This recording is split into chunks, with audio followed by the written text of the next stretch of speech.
Good morning, everyone. I'm delighted to call this hearing to order, and I want to thank the witnesses who are here with us and also our witness who is going to be appearing remotely. Senator Grassley and I will provide brief opening remarks, and then I will introduce the witnesses, and we'll get into all of the witness statements, which I urge you to confine to 5 minutes so that we can then get into a conversation with colleagues who are here. The point of the hearing this morning is to examine Kevin McCarthy's so-called Limit, Save, Grow Act, more accurately known on our side as the Default on America Act, an act cobbled together by House extremists in back rooms in the dark of night. Since the House didn't hold a single hearing on this extreme and dangerous measure, the Senate will. MAGA Republicans' dangerous bill proposes a terrible choice: default on our financial obligations, causing widespread pain and wrecking our economy, or gut basic federal programs essential to our economic strength, causing widespread pain and wrecking our economy. It is a false and unnecessary choice. MAGA Republicans have claimed they are averting a catastrophe by setting up this rotten choice. Do not believe it. They are causing one. Many of them want one. Our Republican House friends care about the debt sporadically.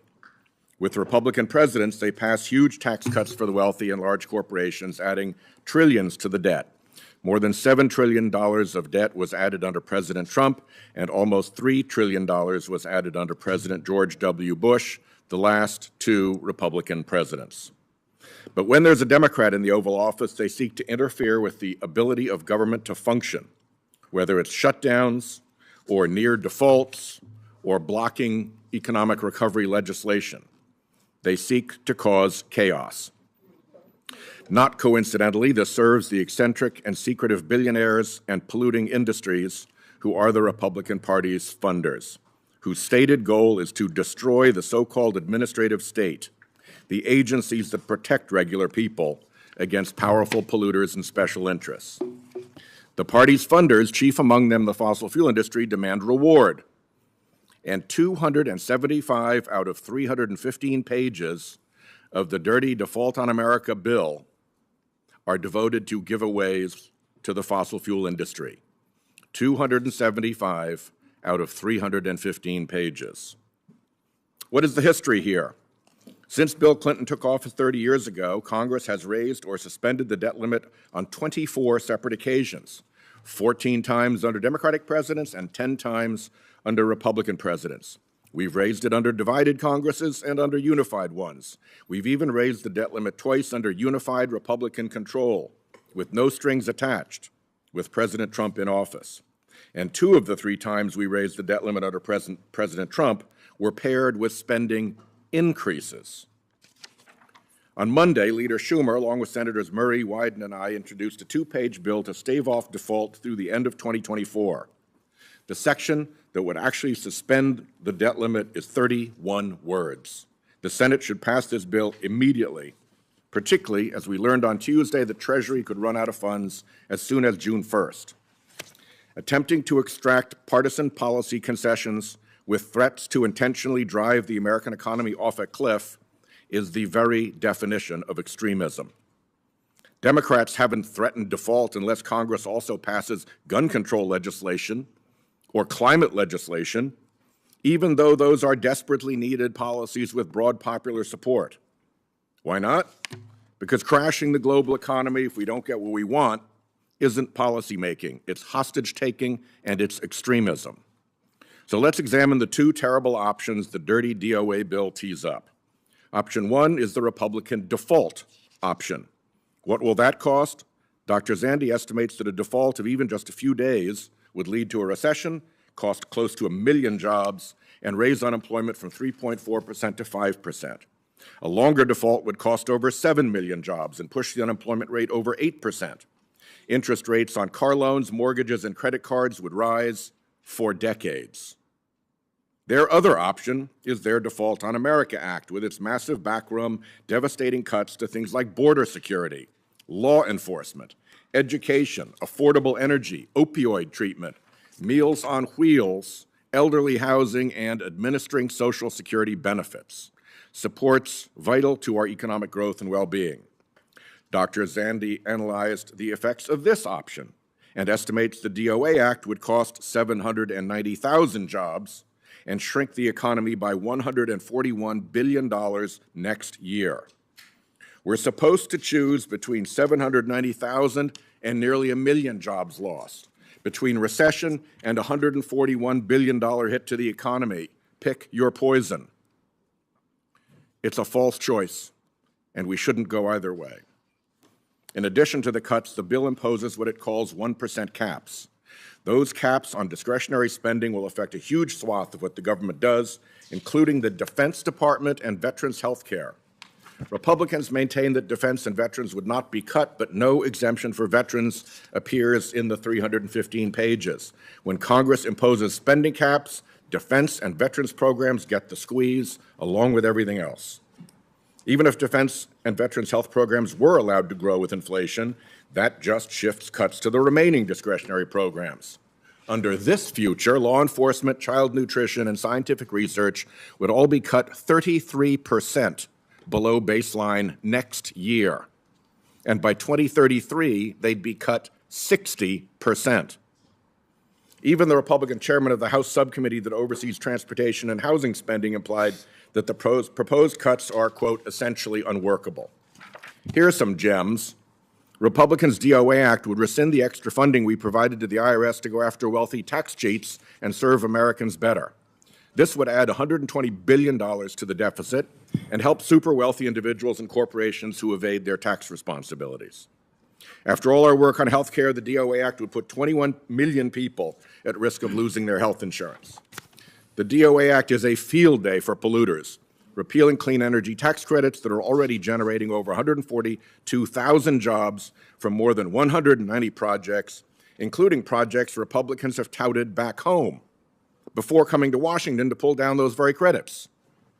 Freeze frame that and read it at your leisure. Those are comments by Republican House members lauding projects funded by those tax credits they're trying to undo. It would even let fossil fuel interests leak polluting methane emissions with no fee for that pollution. By contrast, President Biden's budget proposed $3 trillion of deficit reduction by raising taxes on the wealthy and large corporations. It was win-win. People and corporations dodging tax responsibilities would pay a fairer share, and the economy would grow. This DOA proposes raising costs on working families. It's a lose-lose. Pick your poison, default, or disaster.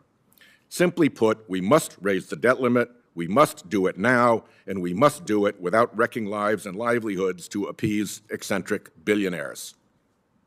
Senator Grassley.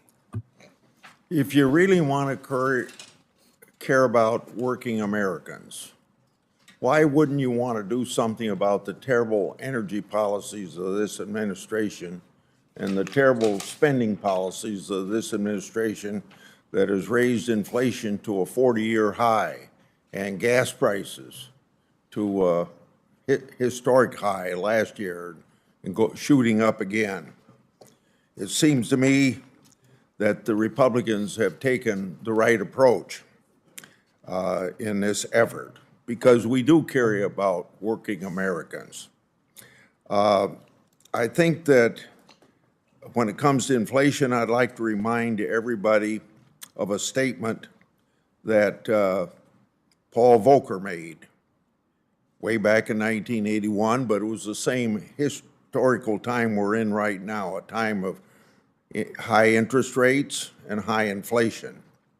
His words and advice to Congress, and it was advice to Congress, quote, "Cutting spending may appear to be the most painful part of the job, but I'm convinced that the pain for all of us will ultimately be much greater if it is not accomplished."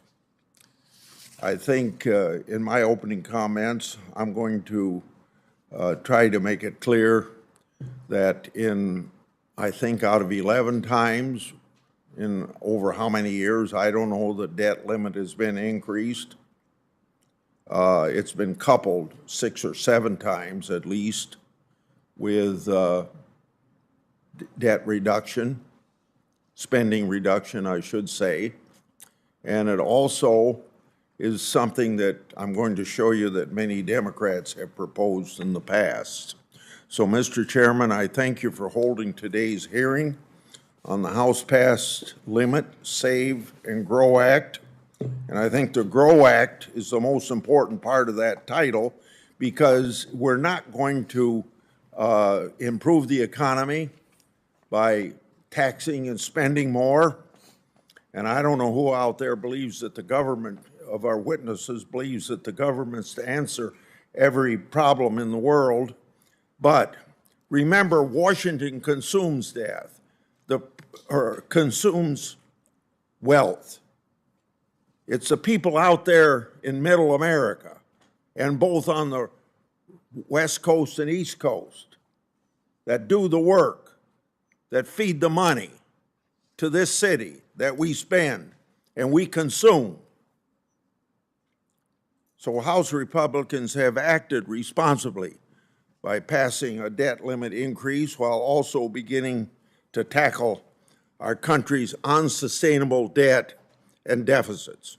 Now, in contrast, President Biden and Biden's Senate Democrats have sat idly by, watching the clock tick down to default. By not thoughtfully engaging, they hope to avoid a substantive debate on a very serious fiscal issue, and that issue we all know is facing 330 million Americans.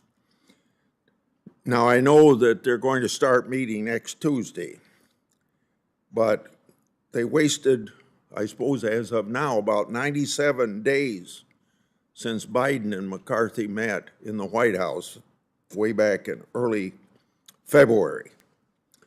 So, in a last-bid effort to avoid an honest debate on our nation's finances, this week, you know what Senator Schumer did?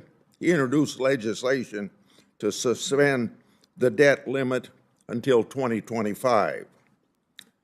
Schumer is too little and too late, as a growing number of congressional Democrats, yes, congressional Democrats, are starting to call on President Biden to negotiate. It's time for President Biden and Biden's Senate Democrats to come to a realization that their reckless and irresponsible strategy of delay has failed and begin negotiations in earnest. No longer can Biden Democrats ignore that over the next 10 years, deficits will average $2 trillion, or ignore that the public debt as a share of our economy is set to rocket past the previous World War II era records of 106% of GNP by 2028, or that interest costs are set to triple from $475 billion last year to $1.4 trillion by 2033. Our out-of-control debt is a bipartisan problem. But once President Biden and Biden Democratic Congress exacerbated through budget-busting partisan legislation and costly executive fiats. And they were warned in December of 2020 by their own economists, important Harvard economist and former Secretary of Treasury Summers, saying, listen, the economy's turned around by December 2020. We're on a path of growth. Don't spend any more money. Within less than 60 days, another $1.9 trillion. On January 20th, 2021, inflation was 1.4%. Don't forget, it immediately shot up to 9.1%. So our out-of-control debt is a bipartisan problem, and that's where it's going to have to be fixed. Don't forget that the deficit CBO is currently projecting through 2031 are $6 trillion higher than what the agency expected when Biden took office. Given our dismal fiscal outlook, it would be irresponsible not to follow the historical practice of pairing an increase in the debt limit with fiscal control to rein in Washington's chronic overspending. Simply kicking the can down the road can no longer be an option. The House bill starts to improve our unsustainable fiscal trajectory by repealing the president's unconstitutional student loan giveaway, another thing that's going to exacerbate inflation. Also paring back the reckless spending of Biden Democrats' Inflation Increasing Reconciliation Act and capping discretionary spending for next year at fiscal year 2022 levels agreed to by a Democratic Congress and in effect as recently as December. On that last point, it would be up to Congress, particularly the appropriators, to determine how to meet the discretionary top line. Nothing in this legislation mandates cuts to defense, veterans' health care, border security, or other activities that Republicans have already prioritized. Biden Democrats contend that doing anything but rubber stamping an unconditional increase in the debt limit is irresponsible. Well, just a few years ago, the very same Democrats, Biden Democrats, were singing a different tune. In 2017, Senator Schumer boasted about using the debt limit as, his words, leverage in negotiations with the White House. And in 2019, then Speaker Pelosi demanded that any debt ceiling suspension be paired with an increase in discretionary budget caps. She said, quote, "When we lift the caps, then we can start talking about lifting the debt ceiling." And last but not least, then Senator Biden had this to say in 1984, shortly before he voted against raising the debt limit, quote, "I cannot agree to vote for a full increase in the debt limit without any assistance or assurance that steps will be taken earlier next year to reduce the alarming increase in deficits and the debt." The fact is that debt limit legislation has always been the product of negotiations between White House and Congress. And it's long past time for President Biden to sit down with the Speaker and negotiate a deal like the one he brokered as Vice President in 2011. If it worked then, it can work now. Republicans aren't the only ones saying so. Even many Democrats are now telling the president he needs to sit down with congressional leaders. Well, we know that's going to happen next Tuesday. One Senate Democrat said that the president's refusal to meet with the Speaker, quote, signals a deficiency of leadership. So by now, maybe 95 days have been lost. Another Democrat in the House says that President and Speaker, quote, ought to get to work and get it done for the sake of the country, end of quote. The House Republicans' bill is meant to start a conversation. To start a conversation, not end it.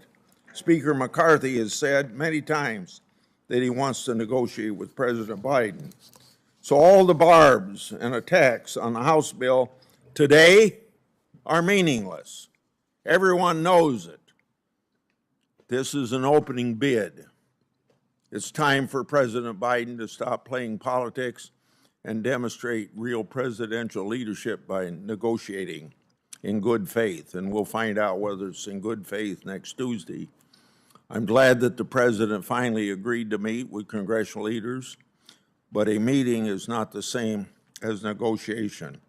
I hope when the president sits down with the speaker, he will bring an open mind and a serious counteroffer, because the longer the president spends dragging his feet and putting off negotiations, the closer President Biden brings us to the first ever federal default in U.S. history. Thank you. Thank you, Senator Grassley. Our first witness is Dr. Mark Zandi. He is chief economist of Moody's Analytics, where he directs their economic research. Dr. Zandi's research interests encompass macroeconomics, financial markets, and the economic impact of government spending policies and monetary policies, and he will evaluate the default and default on America options. Dr. Zandi, thank you for being here. After that, appearing remotely, we have Fred Krupp, president of the Environmental Defense Fund. Since 1984, he is an advocate for harnessing the power of the marketplace to protect our environment and helped steward the acid rain reduction program into the 1990 Clean Air Act. Recently, EDF has focused on the problem of methane emissions from the oil and gas system. Thank you for appearing, Mr. Krupp. Our third witness is Abby Hopper, president and CEO of the Solar Energy Industries Association. Ms. Hopper oversees all of SEIA's activities, including government affairs, research, communications, and industry leadership, and is focused on creating a marketplace where solar will constitute a significant percentage of America's energy generation. Unfortunately, right now, there are Republican efforts in this bill and in the CRA to try to destroy the American solar industry. Ms. Hopper, thank you for joining us. Next, we have Brian Riedel. Riedel is a senior fellow at the Manhattan Institute, where his research focuses on budget, tax, and economic policies. Previously, he worked for 6 years as chief economist to our friend Senator Rob Portman of Ohio. Mr. Riedel, welcome. And finally, we'll hear from Dr. Jason Fichtner, who is vice president and chief economist at the Bipartisan Policy Center. His research focuses on Social Security, federal tax policy, federal budget policy, retirement security, and policy proposals to increase saving and investment. Dr. Fichtner, we appreciate you being here. Thank you. Dr. Zandi, please proceed. Thank you, Senator Whitehouse, Ranking Member Grassley, and the rest of the committee for the opportunity to participate today. I am the chief economist of Moody's Analytics, but my remarks today are my own views. I should also say, just for sake of disclosure, I'm on the board of directors of a publicly traded mortgage insurer. I will make 3 points in my remarks. First, by my calculation, the X date, the day in which the Treasury will run out of cash to pay all the government's bills on time, will be June the 8th. Very uncertain because it depends on the very uncertain tax receipts. But it's very clear that the April tax revenues came in very weakly, about a third of what we took in last year. But don't quite know when what's the revenue numbers are going to look like in coming days, but by my best calculation, June 8th will be the day when Treasury can't pay its bills. There is a possibility, worst case scenario, that it will be June the 1st. It'll be very close. Best case scenario will be August 8th. So that gives you a sense of timing here. Point number two, this is especially an opportune time to have a political debate over the debt limit. Recession risks are uncomfortably high. I'd say a majority of economists, many CEOs and investors firmly believe that a recession is likely over the next 12 to 18 months. Economy is struggling with the increase in interest rates. The Federal Reserve raised rates again yesterday. They've raised rates over 5 percentage points in a little over a year. That's created tremendous pressure on the economy and, of course, on the banking system. The banking system is struggling as well at this point. And while it feels like the worst of the crisis is over, it's still simmering, and the fallout is yet to be felt in terms of credit availability and what it means for small business, commercial real estate, and other parts of the economy. This leads me to one of my concerns about the Limit, Save, and Grow Act, and that is it entails significant cuts to spending, government spending, beginning in fiscal year 2024, which begins at the end of this year, right at the point in time when the economy is going to be most vulnerable to going in recession. By my calculation, the act will shave spending equal to about 0.5% of GDP in 2024, and that's 0.5% that the economy does not have. And we will see, under any scenario, significant, meaningful job loss in 2024. Unemployment will rise. I go into much more detail with regard to my assessment of the macroeconomic effects of the Limit, Save, and Grow Act in my written testimony.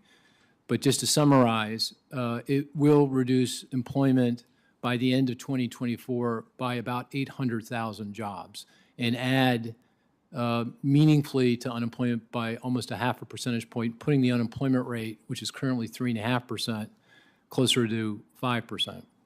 So the timing here is particularly difficult.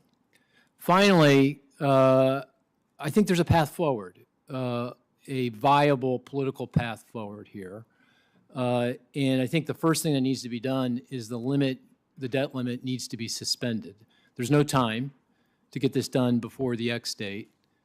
And I would recommend suspending the limit to the end of the current fiscal year, fiscal 2023, the end of September. Pass a piece of legislation increasing the debt limit.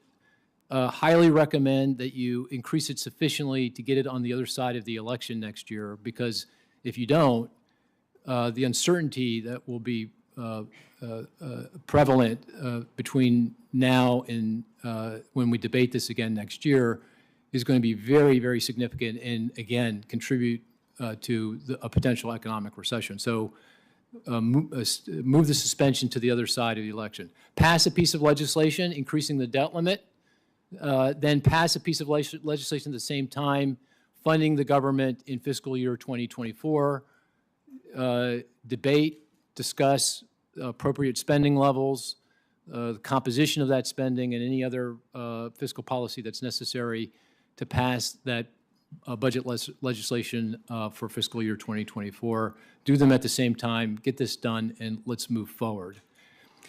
I will say, of course, all this will not address the nation's long-term fiscal problems. We are on an unsustainable fiscal path. We need both additional tax revenue and we need spending restraint. Both of those things need to happen. But we can't do that in the current environment. This is not the time to do it.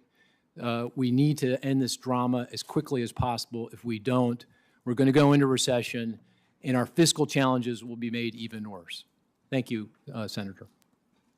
Thanks very much. Mr. Krupp, do we have you standing by? You do indeed. All right. You may proceed with your statement. Thank you for joining us electronically. Thank you, Chairman Whitehouse, Ranking Member Grassley, and members of the committee. I am Fred Krupp, President of the Environmental Defense Fund. With more than 3 million members, EDF is working across the United States and in 28 countries to create transformational solutions to the most serious environmental problems. I want to thank you for the opportunity to testify today.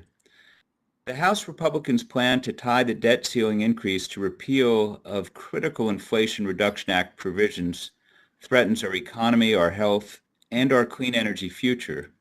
I'm going to focus my verbal testimony on the proposed repeal of the Methane Emissions Reductions Program, MERP. It's an example of the smart policies and tremendous opportunities that would be taken away by the House-passed bill.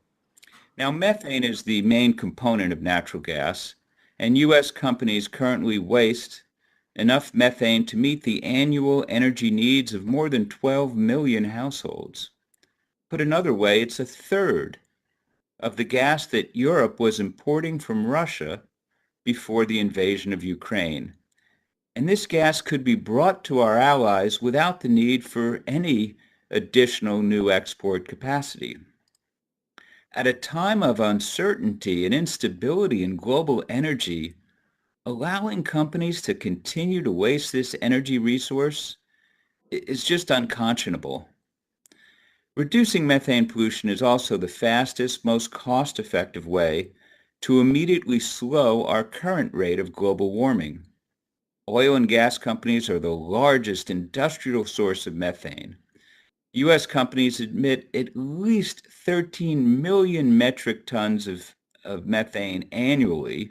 That's an amount that has a greater near-term climate impact than over 200 million cars driven for an entire year.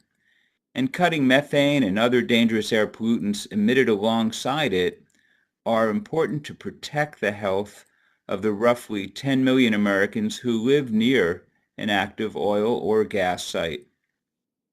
So MERP provides a strong incentive to cut pollution with its charge on excessive methane emissions from the U.S. oil and gas facilities.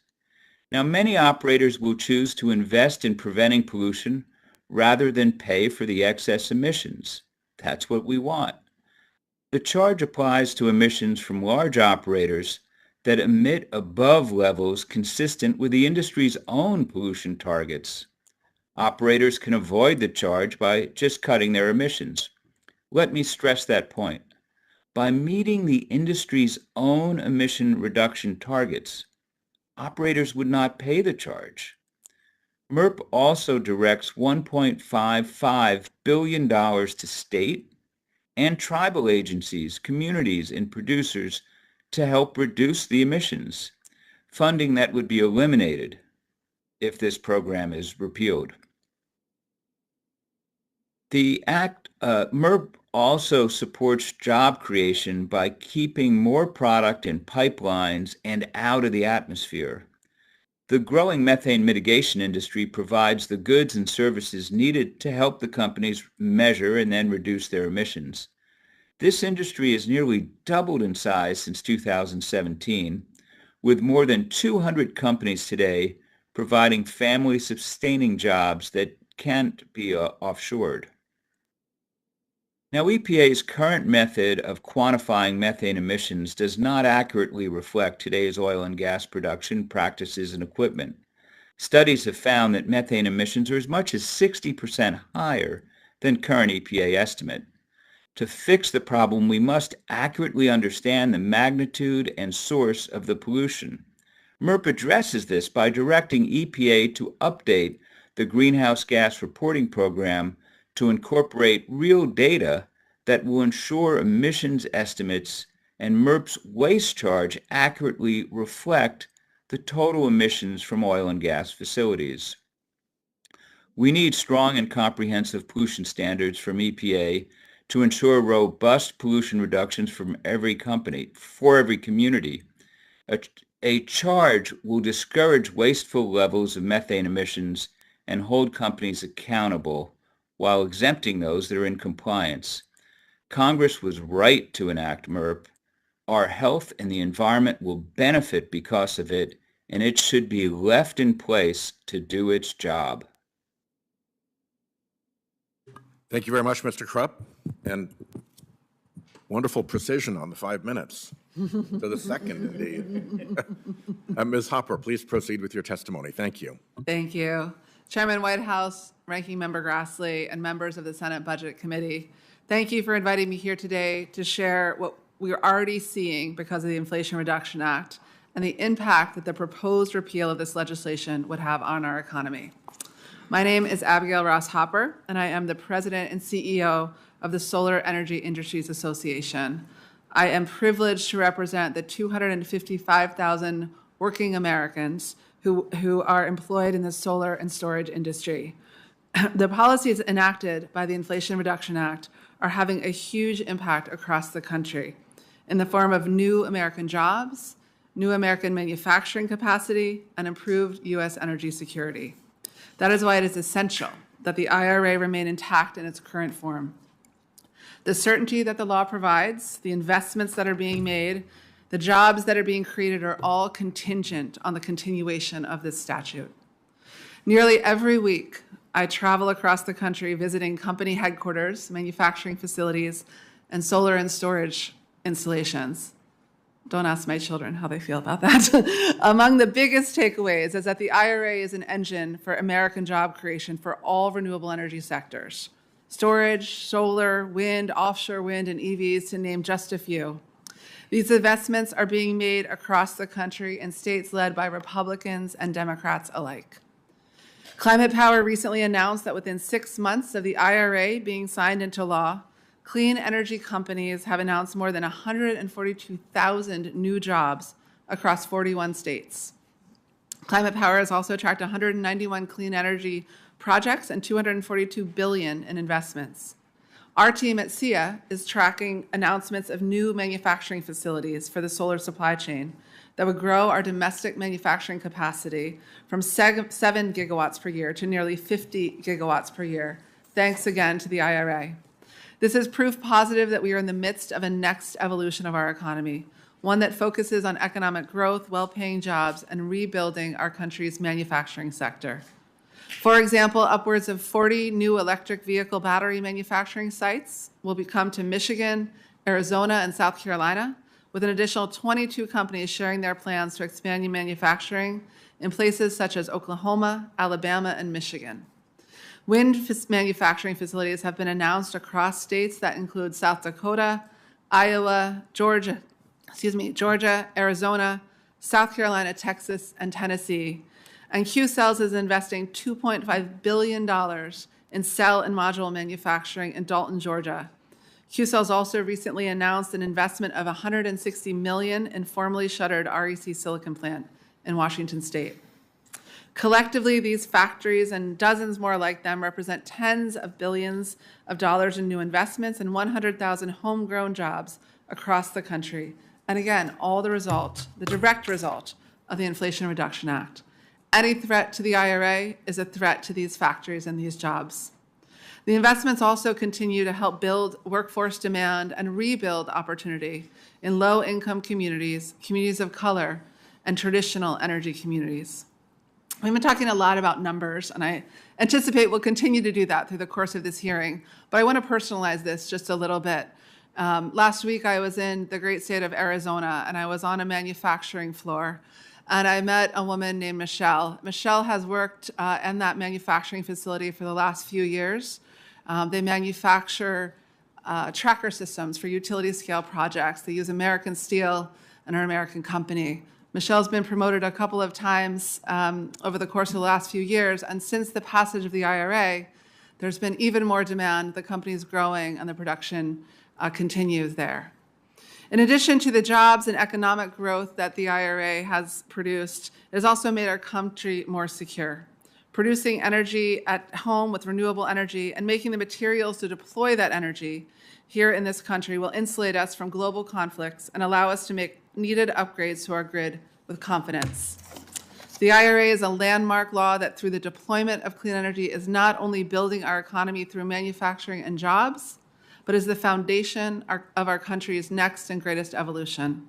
And that, my friends, is real energy dominance.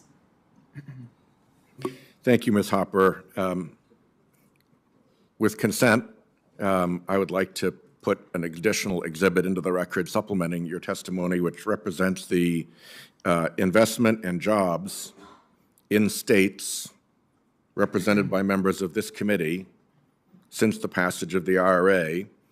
And spoiler alert, it's over 56,000 jobs just in states that this committee represents, and nearly $60 billion in investment. And with that, we turn to Mr. Riedel. Good morning, Chairman Whitehouse, Ranking Member Grassley, and members of the committee. Thank you for inviting me to participate in today's hearings in a committee where I have many fond memories of staffing so many hearings back when I was chief economist to Senator Portman. Today, I will make three main points. First, that the current debt path is unsustainable and requires immediate attention. Second, that there is a long and bipartisan history of attaching deficit reforms to debt limit bills. And third, that ultimately the debt limit must be raised no matter what. On that first point, the debt is totally unsustainable. The deficit will likely settle in around $1.5 trillion this year and approach $3 trillion within a decade, even assuming peace, prosperity, and low interest rates. This comes to $20 trillion in new spending or new borrowing over the decade, even if the 2017 tax cuts expire on schedule. The long-term projections are even worse. CBO forecasts a staggering $114 trillion in deficits over the next 30 years, pushing the debt to nearly 200% of GDP. Virtually the entire projected shortfall comes from Social Security and Medicare systems that CBO forecasts will run a deficit of $116 trillion over the next 30 years. Those two programs themselves will run a 13% of GDP deficit by 2052. Even under those baseline assumptions of low interest rates, interest costs will set a record share of GDP within a decade and consume half of all tax revenues within 3 decades. If interest rates rise, as we're seeing, each percentage point will add $3 trillion over the decade and $30 trillion over 30 years. That's each percentage point. By that point, interest costs would consume easily 70 or even 100% of tax revenues. With respect to interest rates and soaring debt, we are sitting on a ticking time bomb. Congress should be working diligently to avert an otherwise inevitable debt crisis. And raising the debt limit has historically been one opportunity to address the underlying debt problem. For decades, the debt limit served as a legitimate tool for both Republicans and Democrats to address deficits. Debt showdowns were relatively rare. Debt limit showdowns were relatively rare because both sides recognized the need to include fiscal reforms. Indeed, of the 8 largest deficit reduction laws since 1985, all 8 were attached to debt limit bills. This includes both Gramm-Rudman laws in the 1980s, the 1990 Bush tax hikes, the 1993 Clinton tax hikes, the 1997 Balanced Budget Act, the 1996 line item veto law, the 2009 PAYGO law, and the 2011 Budget Control Act. Every single one of those deficit reforms was attached to a debt limit hike. Many of these laws occurred in the 80s and 90s, when a 6% of GDP deficit, kind of similar to today, was eliminated and turned into a budget surplus by 1998. Clearly, both parties have gotten away from using the debt limit to address red ink, just as both parties bear responsibility for the past decade's deficits. But the unsustainable debt means that all legislative avenues should again be open. This is perhaps why a new survey shows that 70% of voters, including 58% of Democrats, agree with the statement that, quote, President Biden should agree to negotiations and try to find common ground around the debt ceiling, including some reductions in government spending, end quote. Just 26% believe the president should resist negotiating and demand a clean debt ceiling hike. All that said, I agree the debt limit must be raised on time, no matter what.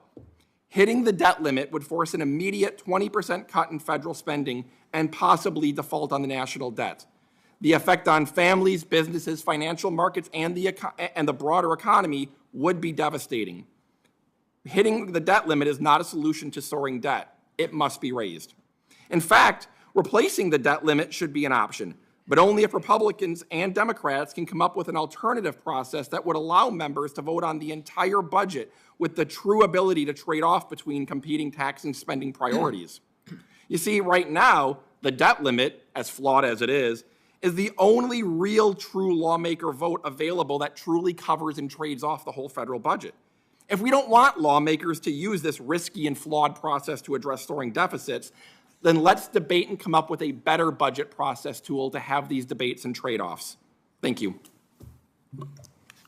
Hear, hear on the better budget process.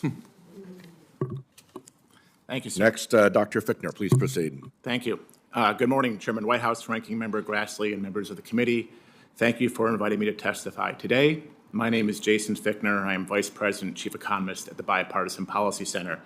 And apparently all the economists came today with 3 main takeaways for you. So for my testimony, I hope to leave you with the following 3. First, Congress must raise the debt ceiling. Second, the nation's debt is on an unsustainable trajectory and action must be taken now.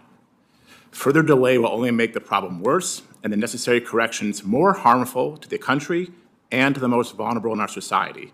And third, raising the debt ceiling and tackling the fiscal challenges facing our nation will require both a bipartisan effort and presidential engagement.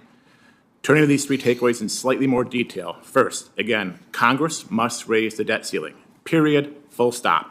Taking the nation near the brink of defaulting on any payment obligations or going over the cliff and failing to make any obligated payments will cause unnecessary fiscal expense, potentially damage the full faith and credit of the United States, and cause financial harm to millions of Americans. Even under a situation where the Department of Treasury can prioritize certain payments, such as interest on the debt and Social Security benefit payments, the problem of paying the rest of the nation's bills remain. Second, the nation's debt is on an unsustainable trajectory. According to the Congressional Budget Office, this year's deficit is estimated to be $1.4 trillion, with annual deficits averaging $2 trillion over the next 10 years. A $1.4 trillion deficit is slightly higher than the $1.2 trillion we spent on Social Security benefits last year. Further, the national debt now stands at just over $31 trillion. It's hard to comprehend a number this large. As an illustration, imagine you had $100 bills. I'm sure everyone here has a $100 bill in their pocket. A $10,000 stack of $100 bills would measure about a half-inch thick. A pile of $100 bills totaling $1 million would fit inside a standard school backpack, while $100 million would fit on a standard construction pallet. And 1 billion of $100 bills would be 10 standard construction pallets. But a trillion of $100 bills, a million, 1,000 billion, would require 1,000 of these $1 billion pallets, which double stacked would take up an entire football field. That's $1 trillion. There are 32 football teams in the National Football League, just enough NFL home stadiums to hold the nation's $31.46 trillion national debt if we printed it in $100 bills. Our fiscal problem is real. According to CBO, the national debt is on track to exceed $46 trillion in 2033, or 118% of GDP. The interest payments alone will near $1.5 trillion in 2033, more than our nation is planning to spend on national defense at that time.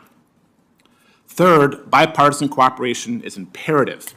If you are not sitting at the table, you are not negotiating. While the debt limit is not a good mechanism to facilitate the necessary and thoughtful conversation on addressing the nation's fiscal challenges, it is the opportunity currently present and available.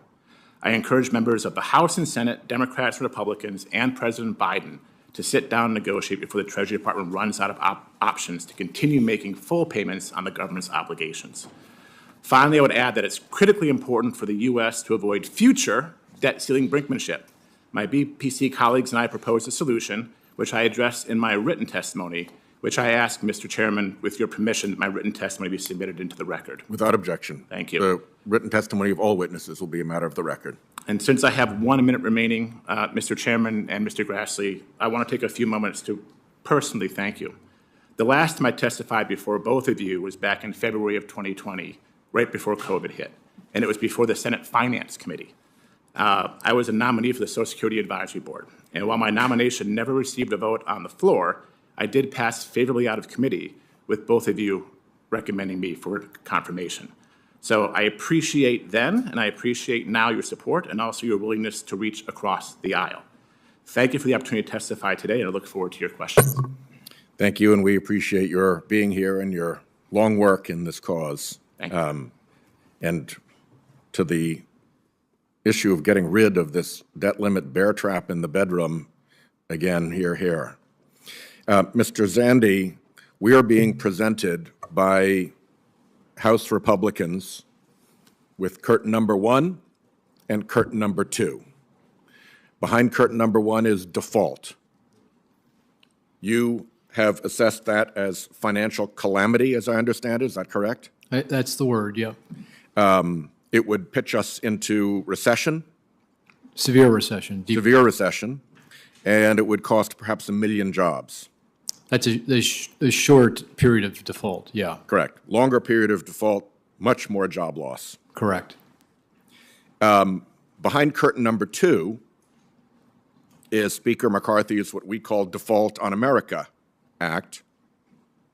You assess the economic harm to America of that bill, if it were to pass, as also very severe, correct?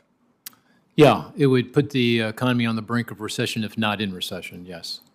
And knock $141 billion off of our GDP. GDP, Correct. 800, close to 800,000 jobs. and by the end nearly of 800,000 Americans would lose their jobs if this bill were to pass. Correct.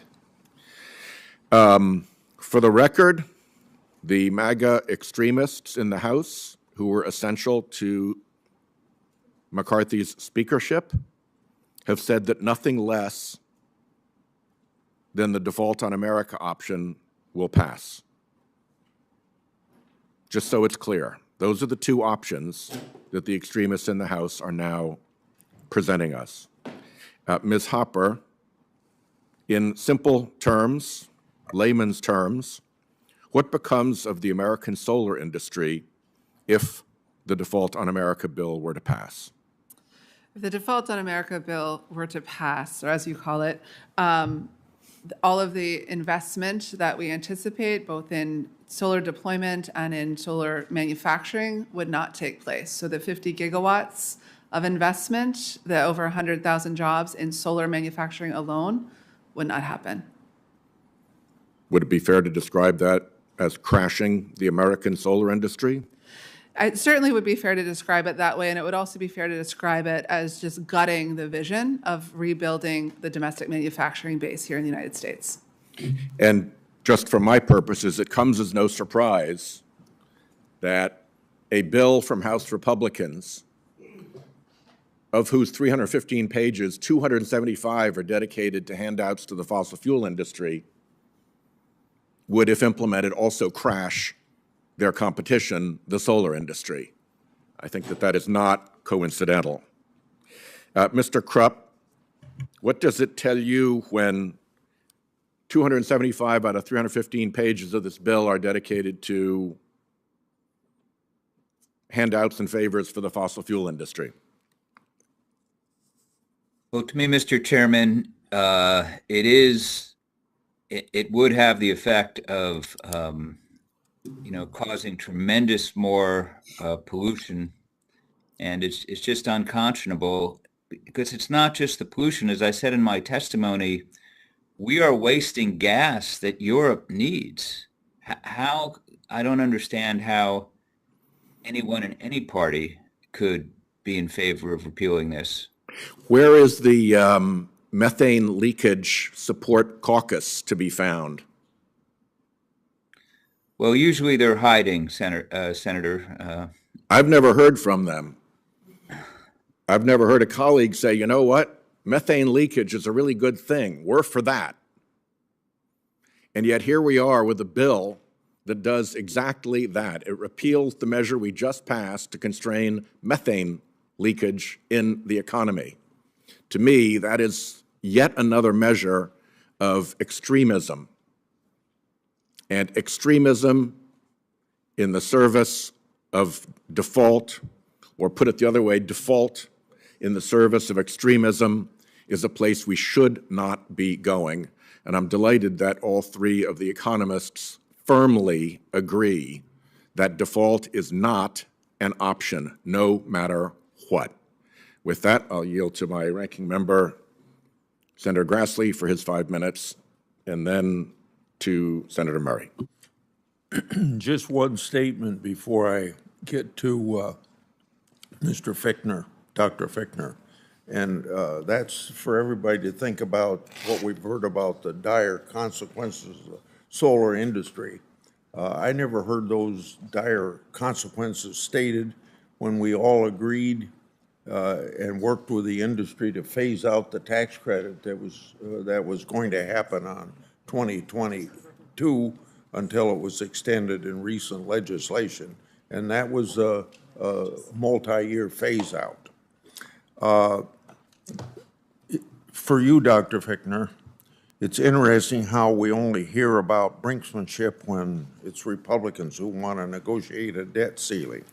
I'd note that Senator Schumer's bill lifts the debt limit through the end of 2024, maybe to maintain their leverage if we have a Republican president in 2025. So to you, is it fair to say that both parties have the debt ceiling used as leverage in negotiations? It is fair to say that, Senator, and I would add then because of that, that's one reason why in any negotiation, whatever we do with the debt ceiling should be pushed off, as Dr. Zandy said, till after the election. And I would go one further and say it no longer does what it's intended to do. It doesn't control spending, so let's just get rid of the debt ceiling altogether. And the chairman mentioned the what used to be called NZ White House, now White House something that I want to help him with. I would like to see us Looking forward to it being White House Grassley, Senator. deal with those things. I don't think you're going to have a problem for me. Good. Okay. To Mr. Rito, as I mentioned, Democrats have no problem using the debt ceiling as leverage in negotiations with Republican presidents. What did Democrats demand and get in exchange for raising the debt ceiling under President Trump? Thank you, Senator. The debt limit was raised 3 times under President Trump. Twice it was attached to large spending bills, raising the spending caps by $620 billion over 4 years. And once it was part of a bill that included disaster aid spending. I'd add, even with that spending, the majority of House Democrats still voted against the 2018 debt limit hike. And if we just want to go back a little further, there were 3 clean debt limit hikes under President Bush with a full Republican Congress. And House and Senate Democrats voted against those clean debt limit hikes at a 98.8% rate, including then Senators Obama and Biden. So I think it's fair to conclude that neither party's hands are really clean on debt limit hikes. To you also, President Biden likes to claim that he's lowered the deficit, a falsehood repeated so often that the Washington Post awarded him what's called a bottomless Pinocchio rating. You've been critical of fiscal legacies of presidents in both parties. What do you make of President Biden's track record on the budget? Thank you. I mean, in all my report, I've done reports scoring presidential records of Democrats and Republicans, and the proper measure is against the baseline the president inherited. Because something like one-time pandemic spending expiring on schedule is not new deficit reduction. When President Biden was elected, CBO forecast deficits of $2.3 trillion and then $1.1 trillion. Instead, we got $2.8 trillion and $1.4, which is $800 billion higher than the baseline. Overall, as you mentioned earlier, when President Biden was inaugurated, CBO forecast $14 trillion in deficits over 10 years, and now they're forecasting $20 trillion in deficits over the same 10-year period. $5 trillion of that increase has come directly from legislation and executive orders, pushing deficits towards $3 trillion. So in that context, I don't think keeping the deficit below a past one-time pandemic spike is really the right measure. And then also to you, CBO and Joint Committee on Taxation released their scores of the House bill. They revealed that many of the new tax credits in last year's partisan reconciliation bill are actually going to cost much more than initially advertised. Knowing what we know now, was last year's reconciliation bill, the so-called Inflation Reduction Act, the fiscally responsible legislation supporters portray it to be? Well, at the time of enactment, CBO scored the bill as saving $238 billion over the decade, including the IRS revenues. Now, OMB says the same bill is going to add $216 trillion to 10-year deficits. Much of that change is due to the electric vehicle incentives that were originally scored by JCT as $14 trillion and are now estimated by Goldman Sachs and Brookings as costing $390 billion over 10 years. So no, the law at this point does not appear to be a deficit reducer. Thank you, Mr. Chairman. Senator Murray. Well, thank you, Chair Whitehouse, for holding this really important hearing because the stakes are really high and the clock is ticking. We have, as we all know, till June 1st to raise the debt ceiling. That is weeks away. The American economy right now is heading for a cliff, and last week the House Republicans voted to drive it off full speed ahead. This should not be hard. When you are heading for a cliff, you turn the wheel. You don't say, well, I'll turn the wheel if you let me cut the brakes or disable the airbags or trash the engine.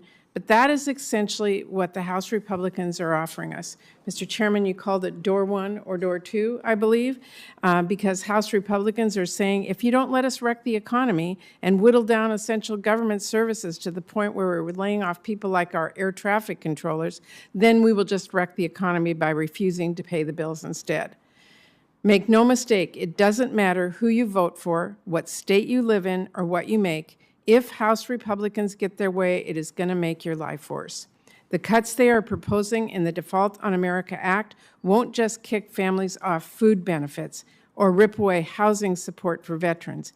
It will gut funding that keeps our planes in the skies, trains on the rails, our food and medicine safe, our cops on the street, and helps get deadly fentanyl off of them.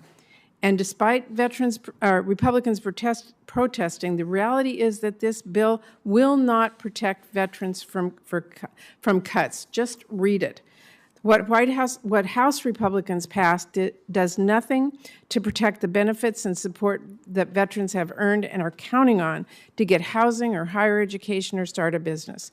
The Default on America Act doesn't even protect veterans' health care, one of our fundamental obligations to the men and women who put their lives on the line for our country. It just cuts across the board: medical research, child care, workforce training, disaster relief, border security, small business grants. Cut. That is their big idea. That is the Default on America Act that House Republicans are taking our economy hostage for. Except that's only half of it, because House Republicans are also demanding spending caps that will lock in even more cuts over the next decade. That is 10 years of our competitors who are going to be investing in their economies, growing stronger and gaining ground, while House Republicans tie our hands and force us to fall further and further behind. A lost decade for America. That is what MAGA Republicans are proposing. What House Republicans have voted for is one massive gift to the Chinese government. Because guess what? Our competitors are not debating whether to pay their debts or wreck their economy. They are not debating whether to invest in their future or cut and cap the investments that keep them competitive. They are doing everything they can to get ahead. So I'm asking my Republican colleagues here at the brink of economic calamity, do not let Speaker McCarthy's partisan hostage-taking win the day and lose the 21st century. Do not force an unprecedented economic crisis on our country in a vain attempt to slash funding for families and veterans and communities across America. Come to the table, work with us to simply pay our country's bills like we have so many times before, including 3 times under the last president. And then let us work together on our bipartisan spending bills that invest in America and keep us moving forward, which is, I will tell my committee members, exactly what we are focused on doing in the Senate Appropriations Committee. So with that, Dr. Zandi, let me ask you, can you speak to the potential macroeconomic damage of House Republicans' Default on America Act, both to our economy and our nation's competitive edge on the world stage over the next decade?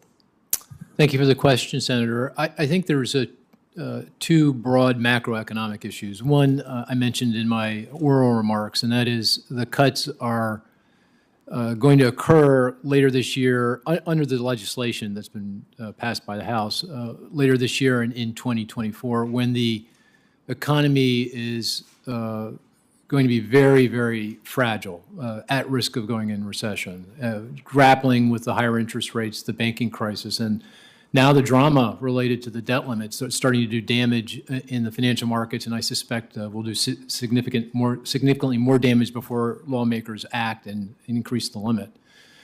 So the risks here are quite significant in the near term. The second macroeconomic impact that I think is worth considering is if you do the arithmetic, the cuts to non-discretionary defense, discretionary non-defense spending will take the spending from 3.5% of GDP currently down to 2%, and 3.5%, by the way, is less than its average over the past 50, 60 years. So this isn't really, this is a place where spending has remained very restrained and not grown more quickly than the economy. It's been equal to the economy. But under the Limit, Save, Grow Act, it would fall to 2% of GDP by the end of the decade. And of course, this goes to very significant cuts to all of the things that you described, everything from healthcare and education training, NASA, national parks, things that I think Americans count on as essential services and critical income support. And that would be incredibly difficult for the economy to digest. And at the end of the day, would not address our long-term unsustainable fiscal situation. Thank you. And take away our competitive edge. And severely limit our competitive edge, yes. Thank you. Thank you. Thank you, Senator Murray. My friend Senator Kennedy is next. Thank you, Mr. Chairman. I don't know any fair-minded person that wants us to default on America's debt. You don't have to be Mensa material to understand that the consequences would be terrible. And I want to thank President Biden for agreeing to meet with the Speaker. I thought he should have done it sooner. You can only be young once, but you can always be immature.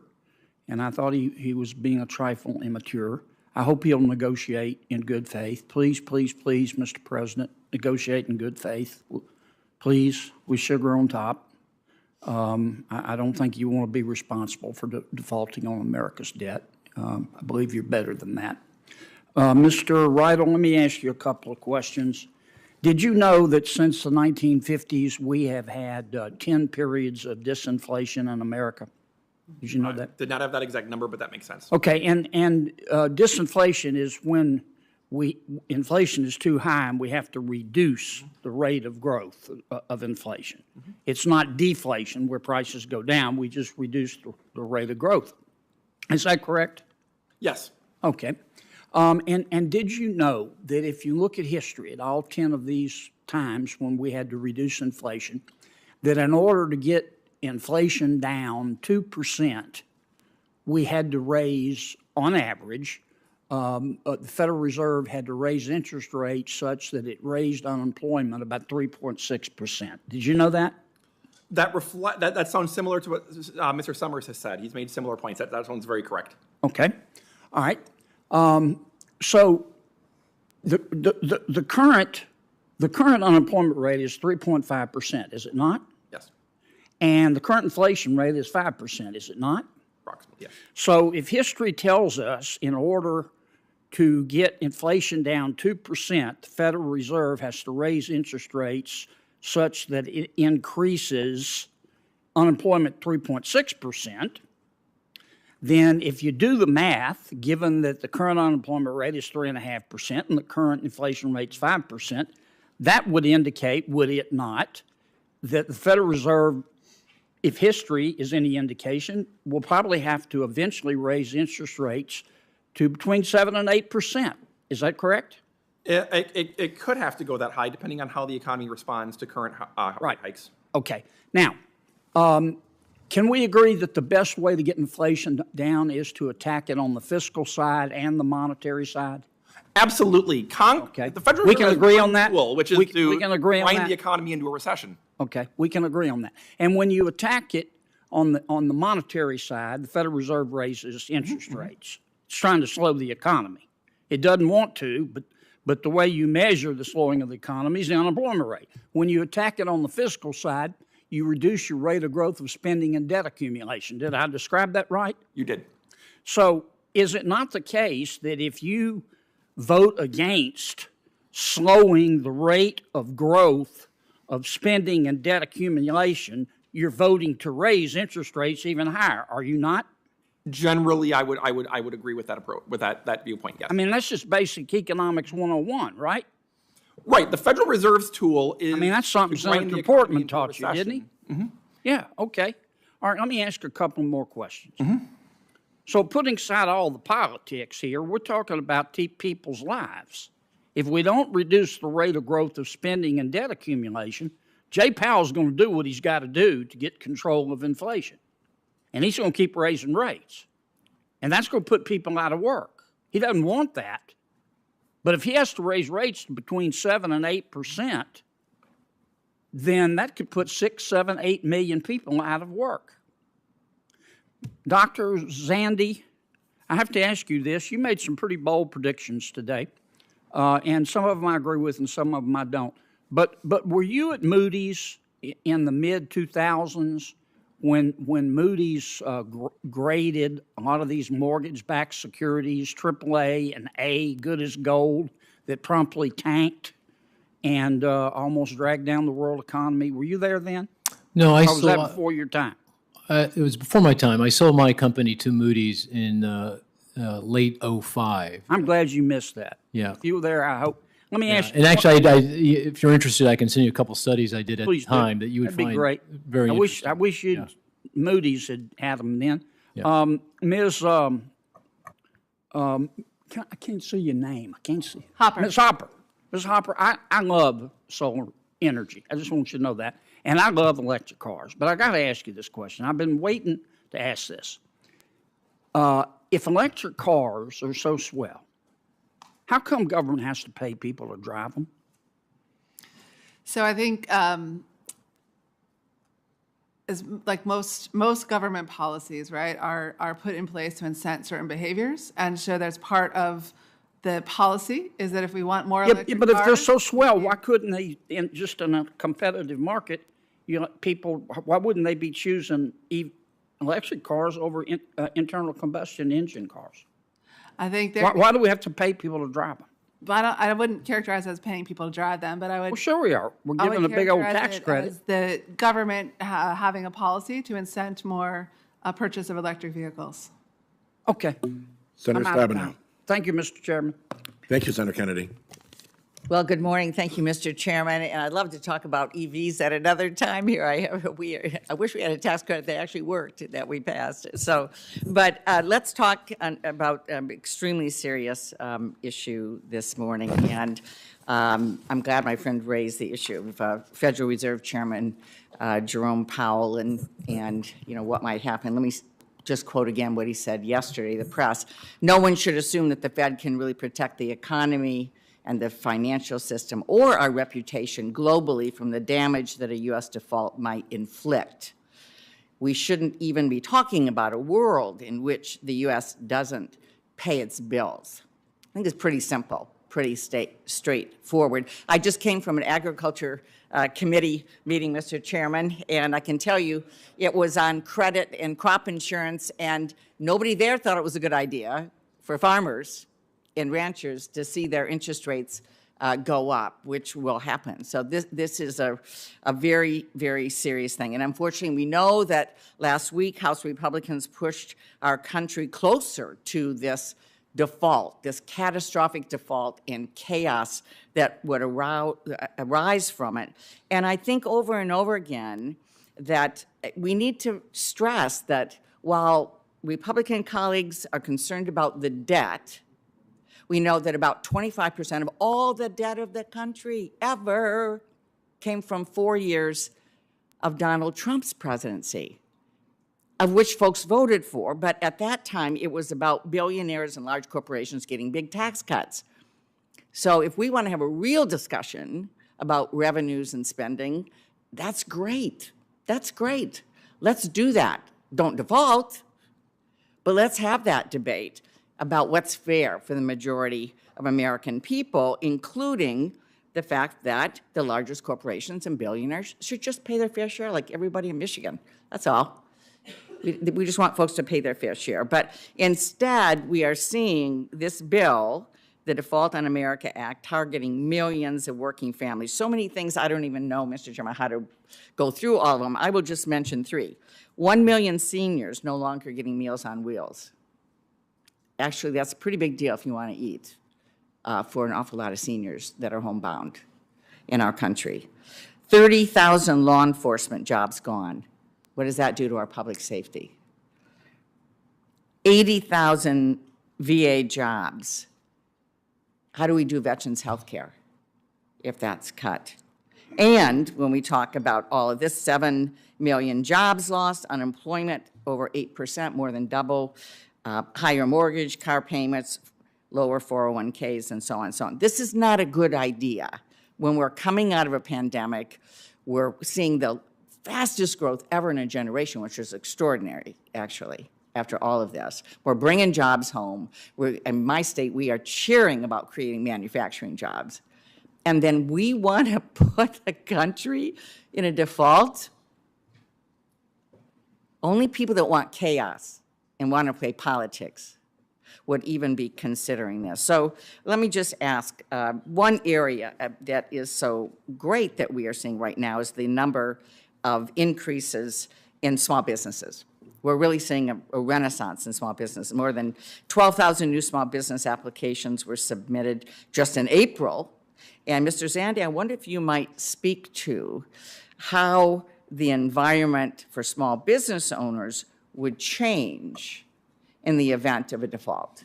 Yeah, thank you for the question. And yeah, it is amazing, the small business formation we've seen during the pandemic. It's the one, it's one very significant bright spot in our economy. And it's across all industries and all regions of the country, really quite incredible to see. But I do fear that small businesses are now under a significant threat. I mean, of course, the banking crisis is a very serious problem because many small banks that are under a lot of pressure are provide credit to small business. I mean, when I started my company, I got my loan from Malvern Federal Savings, my first loan from Malvern Federal Savings Bank, 3 branches, still operating in Malvern, Pennsylvania. So that they're already under a lot of pressure, and with a debt default, you know, the problems here are going to be magnified many times over. The banking crisis will continue on. The availability of credit, the cost of credit will become prohibitive. I think it's going to be very difficult for small businesses to not only operate and thrive, but to actually survive. We will, instead of seeing a significant increase in formation, see a significant increase in bankruptcy and default. I think we should buckle in for some of that anyway, even without the debt limit drama. But with the drama and a breach, that would just be over the top, I think, for small business. Thank you. Mr. Chairman, I would just say the message we should send today to our Republicans in the House is don't default. Come and work with us within the budget process, within appropriations process, within the Farm Bill process. Some of what they did is actually Farm Bill jurisdiction. We'll have that debate. We'll have that debate during the Farm Bill. But don't create chaos in an American economy that's just beginning to thrive here. Thank you. Which adds the additional benefit of public daylight rather than backroom dealings. Absolutely. Senator Romney. Mr. Chairman, thank you, and thank you to the panelists. A couple of you I know pretty well, respect you all. These comments don't refer to you, but to us, which is, I think, we ought to be embarrassed.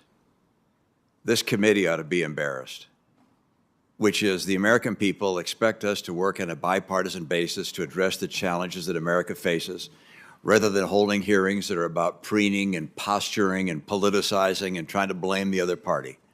It's really embarrassing. This is a committee responsible for setting a budget every year. We're supposed to have already done it. We've never even met to discuss doing that. We don't even have a budget. This is a committee that could be talking about what things we could do to restrain the amount of spending we have, the debt that we're seeing increase. That's a real concern I think people on both sides of the aisle agree on. But we're not doing that. We're coming here saying the obvious, which is, of course, we can't default on our debt, and it would be terrible if we did. We know that. We also know that every time the debt ceiling has been raised in the past, there have been questions about whether we should restrain spending, and about half the time that we've raised the debt ceiling in the past, there's been efforts to, and there have been provisions and agreements to curb spending. We got to find a way to reduce our spending or to deal with our fiscal problems. But instead, we're just preening and posturing. I agree with all the people who say it'd be terrible to default on our debt. We're not going to default on our debt. I certainly hope not. It would be awful. But don't forget that could have been solved a long time ago by our Democrat friends simply in their reconciliation bill doing what Leader McConnell asked them to do, which is just raise the debt ceiling yourselves. Didn't need a single Republican vote. Not a single vote. But they chose not to because politicking is the way of this city. And it makes the American people sick. Frankly, it makes a number of us who serve in these positions a little ill as well, that we're in a setting with such critical issues being faced, and instead of solving them and working together, I don't think this committee's ever come together since I've been here to sit down, Republicans, Democrats, in these back rooms we talk about where deals are getting done. We've never had a backroom meeting. to talk about these things, to negotiate, to talk about how we're going to rein in spending. Look, there's no question but that we're going to have to deal with our entitlements, both on the revenue side and on the spending side. We're going to have to deal with discretionary and non-discretionary spending, but we don't talk about it. We basically just blame the other side. And every year we add another $1 trillion to the debt. Let me just ask, and Mr. Zandi, Dr. Zandi, is it your view and Moody's view that the amount of debt we're adding is ultimately going to become a real problem for the American economy and for the American people and for our ability as a nation to protect ourselves and to have a robust and growing economy? Is this a problem we need to deal with? These are my views, Senator, not Moody's. And I hear you. I hear your words. They resonate with me. And it's very clear that we're on an unsustainable path fiscally. And it's in our face. It's not 10 years from now. It's not a generation from now. It's now. And I agree. We need to address this both with regard to spending restraint, and you mentioned the entitlement programs, and tax revenue. We can't do it with one without the other. Both have to be done. And I think it's critical that lawmakers come together and talk about this and figure out how to do it. I don't think it should be done or can be done in the context of a debt limit debate. I don't think that's possible. And I think our politics is in a place now that we are increasingly coming to the edge of defaulting, and we will default if we continue down this political path that we're on. We just got to get off that road and come together. And I totally agree with you. We need to stop posturing and we need to start acting.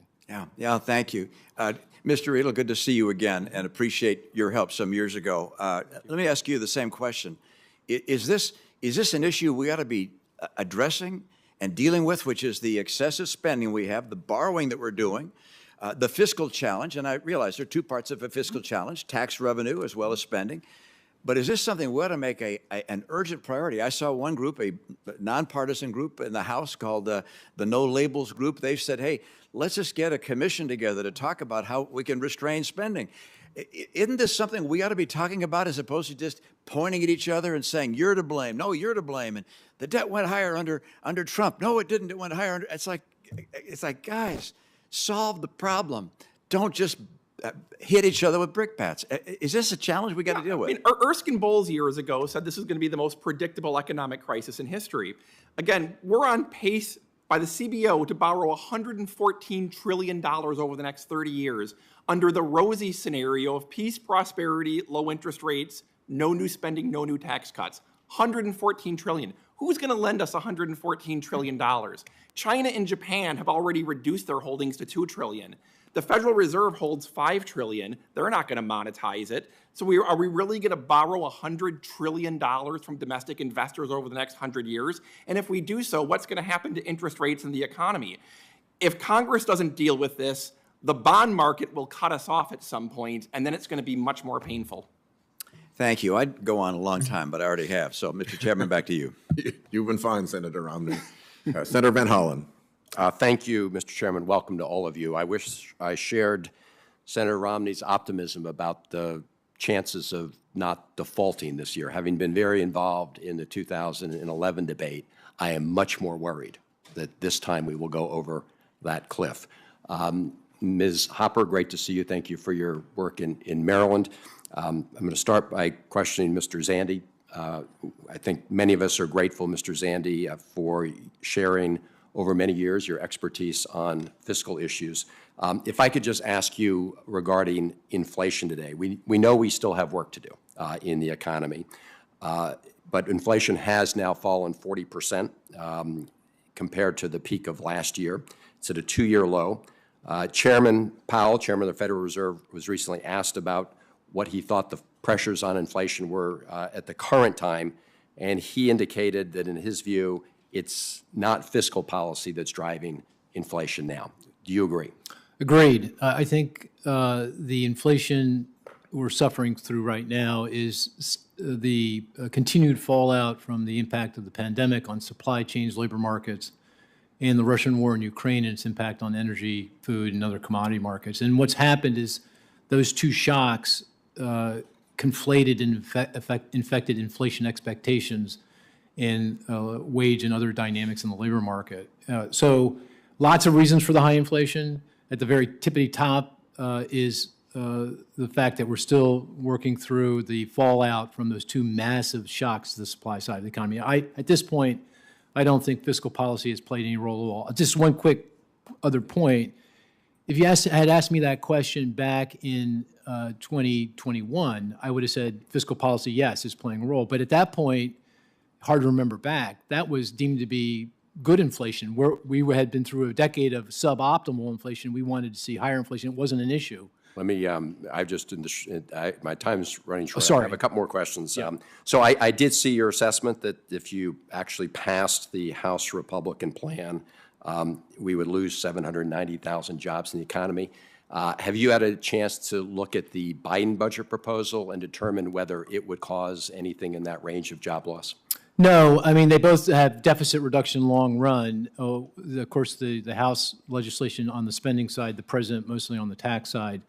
But in the next, when the economy's, in the next year and a half, when the economy's incredibly vulnerable, the president's budget does not have the same kind of negative consequence. So in longer run, the negative consequence of the higher taxes in the president's budgets, all else being equal, weigh on economic growth, but to a very modest degree compared to the budget cuts that are in the House legislation. Thank you, Mr. Zanni. Mr. Rydell, you mentioned in your testimony that we actually eliminated our deficits and saw a surplus back around the turn of the century. Mm-hmm. Do you recall what share revenues were as a percent of GDP when we did that? Back then, revenues had jumped to 20%, spending fell to about 17%. Essentially, the budget was balanced by a huge defense savings and a revenue bubble. Right. And then the bubble burst and 9/11 happened. Right. So as you said, at that time, revenues were around 20%. Correct. And I think you're aware of the fact that if you look at the current budget and project it out a couple of years, we're talking about 18%. Now, 2% may not sound like a big gap, but when you're putting 2% on top of a huge economy, that's a lot of revenue that we had back in 2000 as a percent of GDP that we do not have today. Here's my question to you. President Biden has put a budget plan on the table. In fact, much more detailed than the plan that passed the House of Representatives. It has $3 trillion in deficit reduction. Do you think President Biden should take the position that he would veto a debt ceiling increase unless he gets his way on how we reduce the deficit by $3 trillion? I think both sides need to negotiate. No. That's President. I'm asking you a question because the House has said, mm-hmm. if you don't adopt this is our bill. Mm-hmm. If you don't adopt this, we're going to default. Right. I'm asking you, should President Biden take that position and say, if you don't reduce the deficit my way by $3 trillion, by raising taxes on very rich people, increasing taxes on corporations to actually lower than it was a number of years ago, and requiring that prescription drug companies contribute more so Medicare pays less. Should he say, if you don't adopt my plan, I'm not going to sign a debt ceiling increase? I think the president should say, we need to adopt a deficit reduction plan. I've made an opening offer, but I'm flexible to negotiate. And if we don't do that, we should default. He should say that. I don't think anyone should say. Well, that is what the House Republicans are saying. And so why you have number 3 point in your testimony, avoid a default at all costs, that is not what the House Republicans are saying. They're saying if you don't adopt our plan, we will default. That is reckless. You know it, others know it, and the president knows it, which is why he hasn't taken the position that it's either his way or the highway. Thank you, Mr. Chairman. Senator Marshall. All right. Thank you, Mr. Chairman. There's not a single person on our side of the aisle that wants the country to default on its debt. I want the American public to know that. There's not one of us that wants to default on our debt. But we also want to see responsible spending, and we know we cannot give the White House another credit card. Look, we can walk and chew gums. We can solve both problems. Why does it have to be either or? Why does this Capitol Hill live working in silos? I'll never understand it. What we can't do is push this problem onto my grandchildren and cripple their generation with burdensome debt and interest payments. And for the life of me, I don't understand why my colleagues across the aisle want to destroy future generations, all so that they can function as climate demigods. Let me tell you what I'm talking about. You know, Jupiter is the Roman god of climate and weather. Indra was the Hindu god. Horus, the Egyptian god of climate and weather. Zeus, the Greek mythology god. I ask you, who's America's climate god? Is it John Kerry? Is it Al Gore? Why do we have this religious experience with climate rather than using common sense, talking about affordability, reliability, and all the while America's carbon footprint is going down? Today's White House and the Democrat Party have become the European Green Socialist Party. That's who they are today. They worship climate. And even the bank's meltdowns have been impacted by their worship of climate. Even our own Federal Reserve is upside down now, ignoring the same interest rate risk problems that Silicon Valley Bank ignored, all impacted by their climate worship. I just can't tell you enough how much I'm disappointed by the name of this hearing, the Default on America Act, Blackmail, Brinkmanship, and Billionaire Backroom Deals. I don't know if I could come up with a more misleading and unjust title for a hearing. Again, there's not a single person on this side of the aisle that wants us to default on our debt. There's been no backroom deals, no brinkmanship. There's been no blackmail involved in this bill sent to us from our colleagues in the House. I believe the House GOP bill is a good solution. And let me be absolutely clear, there's no cuts to the VA or veterans benefits in the House Republican proposal, despite the lies coming from the left to the contrary. Democrats' fear-mongering and scare tactics using our veterans as political pawns are beneath the office we've been elected to serve. And of course, Republicans are going to keep fighting to protect and save Medicare and Social Security from White House policies that cut funding to those programs and dilute the resources. The irony is that is your side of the aisle that truly knows a thing or two about backroom deals. You got a marvelous warm-up with the American Rescue Plan and truly refined the art with the also misnamed Inflation Reduction Act. What a joke. While drafting the IRA in secret, behind closed doors, there were no hearings. No bills, no debate, and no discussion. 1 minute there was no bill. The next we're voting on a sprawling wish list of the EU socialist Green Party agenda items, like saddling small oil and gas producers in Kansas with devastating methane fees that won't have any impact on the environment. I'd love to have a real debate about methane in this room, in this hearing. I'm here to tell you what won't work. I care too much about my children and my grandchildren and my parents and hardworking Americans already suffering by 15% overall inflation since Democrats took control of government policy. The American people and the national media know that the ball is in Joe Biden's court. Speaker McCarthy and the House GOP have put a deal on the table that claws back reckless government spending and hopefully will slow inflation while taking care of the debt ceiling for a year. That's a win-win opportunity. A deal's on the table. These are good things that the American people want and deserve. Our country cannot keep up racking up debt on the backs of hardworking Americans.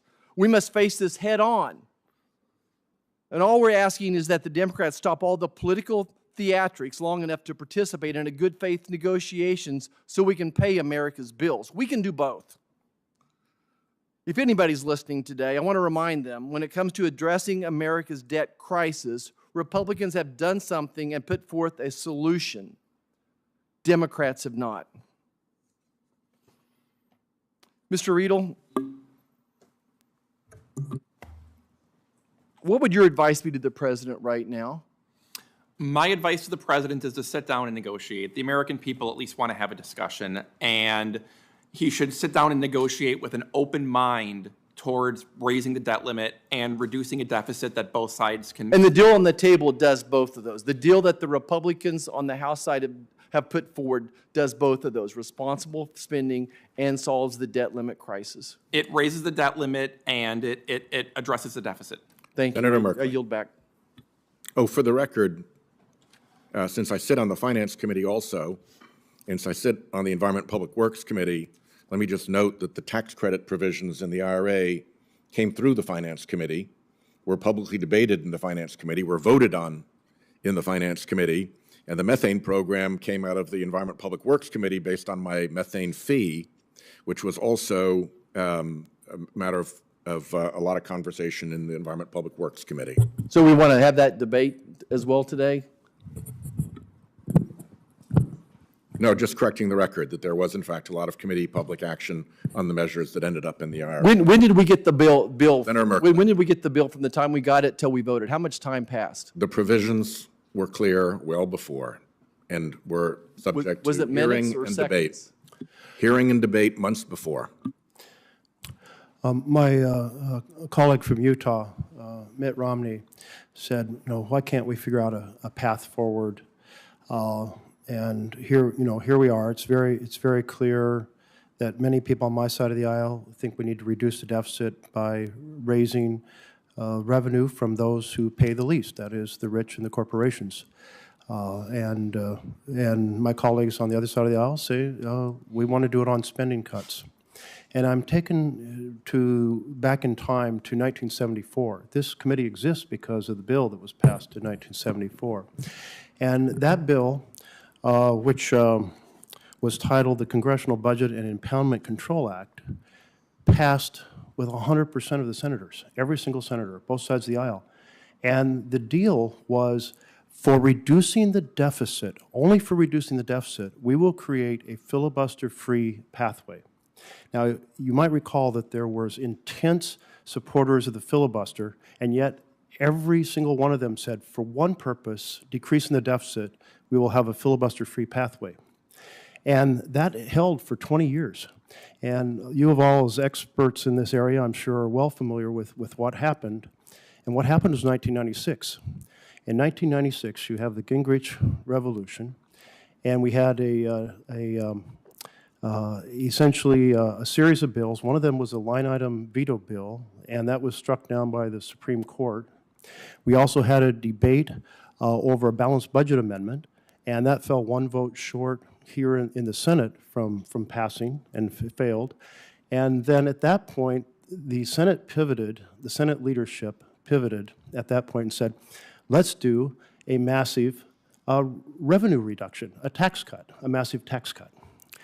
Well, Democrats said no, and so the Republicans in this body said, you know what, let's use that filibuster-free pathway from 1974. And they proceeded to ask Robert Dove, the parliamentarian, for a ruling that instead of using that filibuster-free pathway for deficit reduction, they could use it for a tax cut that would increase the deficit. And they got the ruling they wanted. Robert Dove was previously an employee of Robert Dole, and he conceded, we will change this purpose. It was challenged, and there was a vote on the floor, and the vote was sustained by the majority. The ruling was sustained by the majority. And now we had, after 22 years, we blew up this bipartisan strategy of only using this for deficit reduction. That opened the door to what we did last year with the Inflation Reduction Act, in which Democrats said, well, it's going to be used for the Republican priorities to increase the deficit. Hell, we'll use it for our priorities to increase the deficit, our particular things that we would like to see accomplished that are important to America. I just want to give this history because we quickly lose track of that this has been a struggle that we have been engaged in for 50 years. And there was a pretty significant legislation in 1974 saying deficit reduction. We don't agree on how to do it, but it's so important, we will create this sacred, protected, filibuster-free highway. And then it got blown up in 1996. And here we are kind of having the same question on how do we reclaim that. The former chair of this committee from North Dakota, he proceeded to change the rule back to saying it could only be used for deficit reduction. Kent Conrad rule. And immediately, as soon as the Democrats were out of power here, Republicans changed it back. And so there's a lot of posturing over who's right and who's wrong. The fact is we have failed as a Senate to wrestle with this, and we blew up the one tool we'd come together universally to support. And are you all familiar with this history, Dr. Zandi? I'll have to say I forgot a lot of it, but that was very helpful, yeah. And Dr. Fichtner, this is in your bailiwick? Yeah, Senator, you're spot on. So let me take the moment to, one, thank you for bringing it up and make an offer to the chairman that if the chairman and ranking member want to reintroduce the Bipartisan Congressional Budget Reform Act, I would like nothing better than to spend hours up here testifying about the benefits of biannual budgeting, making the budget resolution stronger, going back to having deficit reduction a priority and how to do that. I would welcome the opportunity, sir. Well, my commentary to not using, if you will, the debt ceiling in this fashion in which we hold each other hostage. This has happened because we blew up the common collective tool that we worked out in 1974 and that worked for 22 years. And so this is a very dangerous path we're on. We're on a game of chicken, and it may very well blow up the economy. And I'm a blue-collar kid, still live in a blue-collar community, and I'm thinking about the folks who have the car loans on adjustable, they have adjustable rate mortgages, they're worried about the interest rates on their student loans, and they're all going to be really hurt. Not a lot of people have stock, but some of them have some stock through we're fortunate to have an IRA or something to that, and so they have that little bit of savings there. They're going to be hurt on that if the stock market crashes. So I don't know how to put this back together, because even if we were to recreate the 74 bill, that 74 consensus, what we now know is that under political pressure, one party or the other, and it could be the blue side or the red side, is going to get a ruling from a parliamentarian and blow it up and use it exactly the opposite way that it was intended as a moment of political convenience. So I think the right way to deal with this is that we wrestle with spending bills, and those require bipartisan cooperation because they're subject to 60 votes unless we're doing it through reconciliation. We wrestle with the revenue side. If those things, that's what produces a deficit, the difference between revenue and spending. And so, but when the bill comes due, I'm always reminded of President Reagan saying, you do not mess with the American debt. And I'm not sure how he phrased, but basically with American credit. I'm out of time. I actually wanted to ask a bunch of questions, but I wanted to bring up that piece of history because it's relevant to what this committee does and wrestles with and the impasse we're at today. It is important history, and as I turn to Senator Scott, I would say we actually got pretty close with NZ White House. It made it into the bicameral bipartisan debt commission, and it passed there in bipartisan fashion, as I recall, perhaps even unanimously, and then neither body took it up on the floor. So don't think that there isn't an avenue to complete the work that so many have talked about. It is there. Senator Scott, thank you for your patience. Thanks for the history. I knew most of it, but it's good to have a reminder. I became governor of Florida, and everybody thinks these states balance their budgets. They don't. My state had not balanced its budget in the 20 years before I became governor, and I walked into a $4 billion budget deficit, not as big as the federal one, but we just said this is what our revenue base is going to be, and we figured out how to allocate the dollars, and we actually were able to grow our economy, and as a result, we paid off a third of the state debt in 8 years. So I've been up here 4 years, and I think the most frustrating thing is that we don't do budgets. We don't even, we don't even have a fight over the spending bills. We just get these bills, these spending bills, and it's not like one side's bad and the other side's good. Both sides have been doing this. And then we just get it, like I think what Senator Marshall is, it's not just that bill, but all these things. It happened when Republicans controlled. We had these omnibus bills that we had no power to make them, never went through a committee or anything. So for each of you, so we have almost $32 trillion of debt. What's the limit? So I guess our GDP is around 26. So whether it's a dollar amount or whether it's percentage of GDP, what do you guys think? What's the limit? In my experience, at least, is that when we raise raise taxes, we never get the revenues.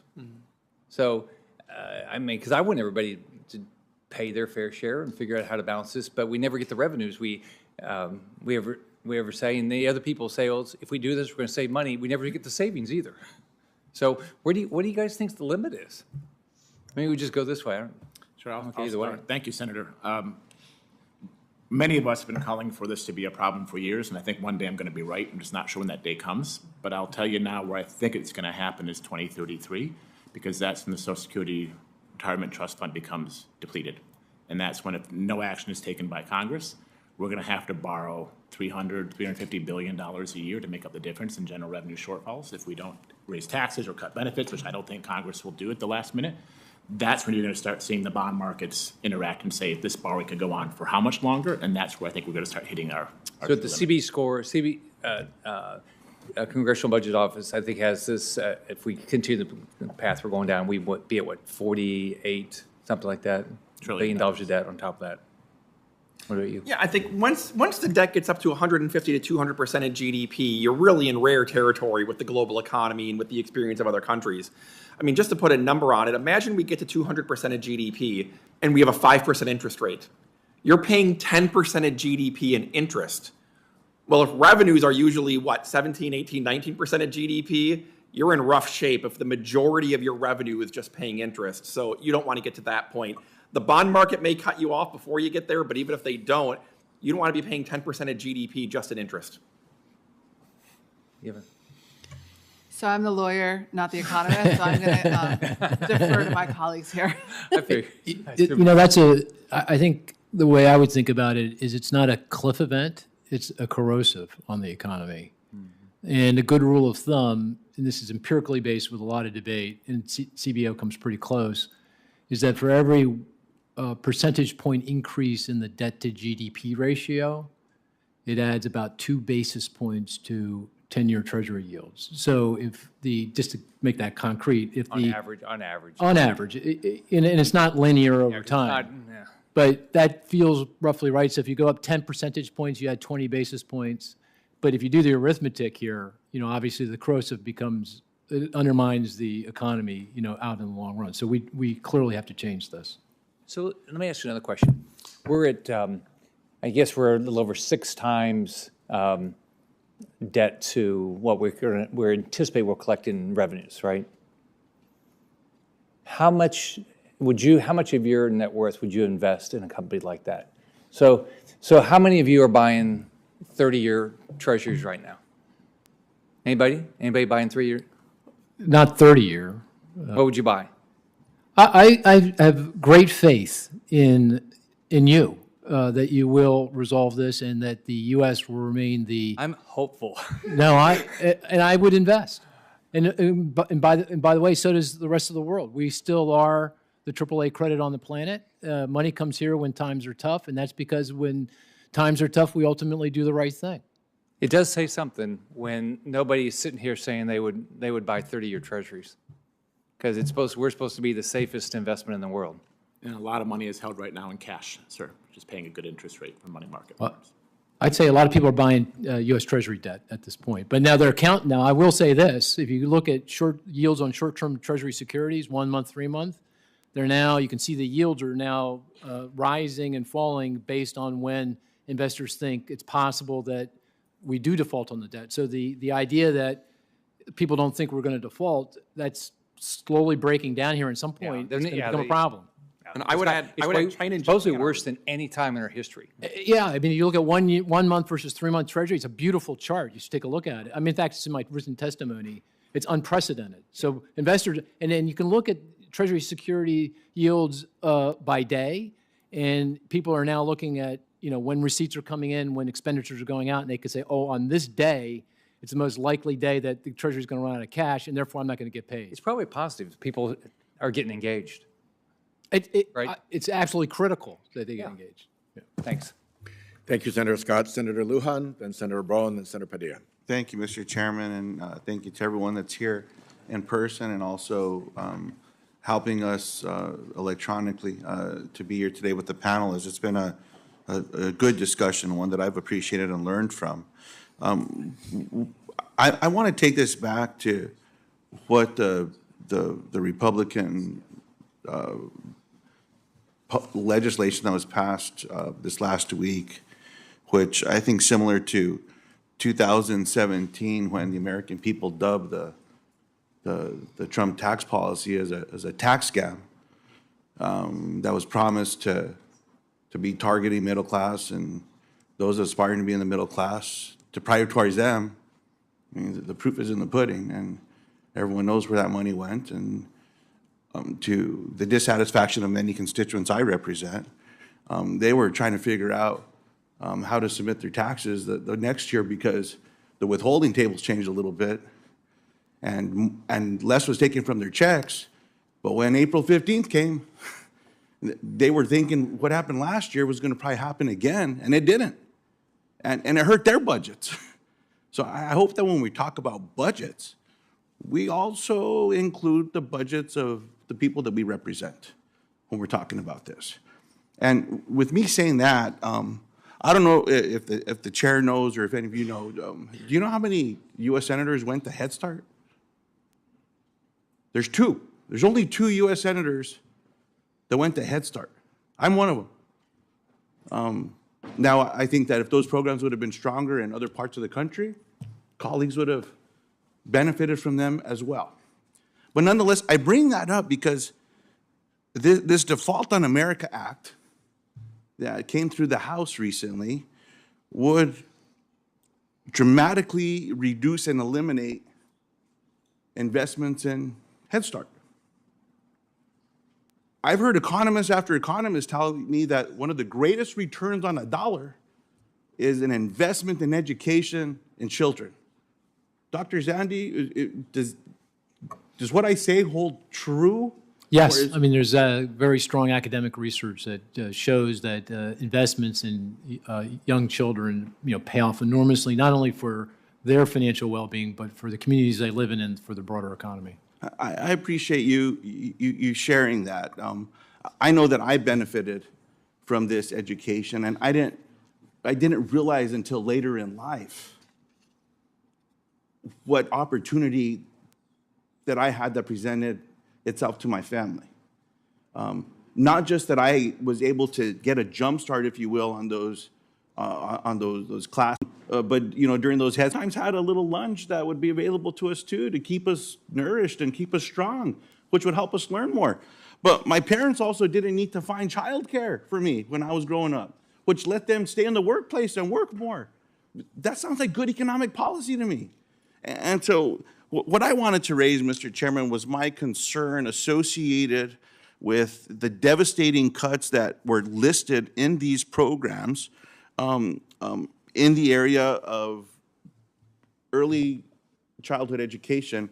But one other area I wanted to raise that's not been raised just yet is, as a reminder to all of us, the United States has a treaty obligation to tribal nations in America.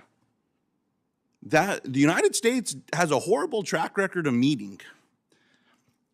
The plan that came out of the House would devastate investments into tribal communities.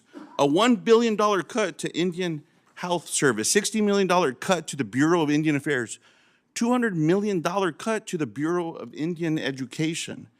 And I certainly hope that we're having this conversation as all this moves forward.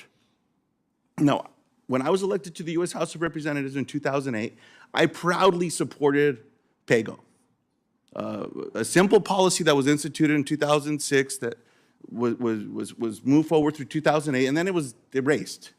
The majorities changed, and it went away.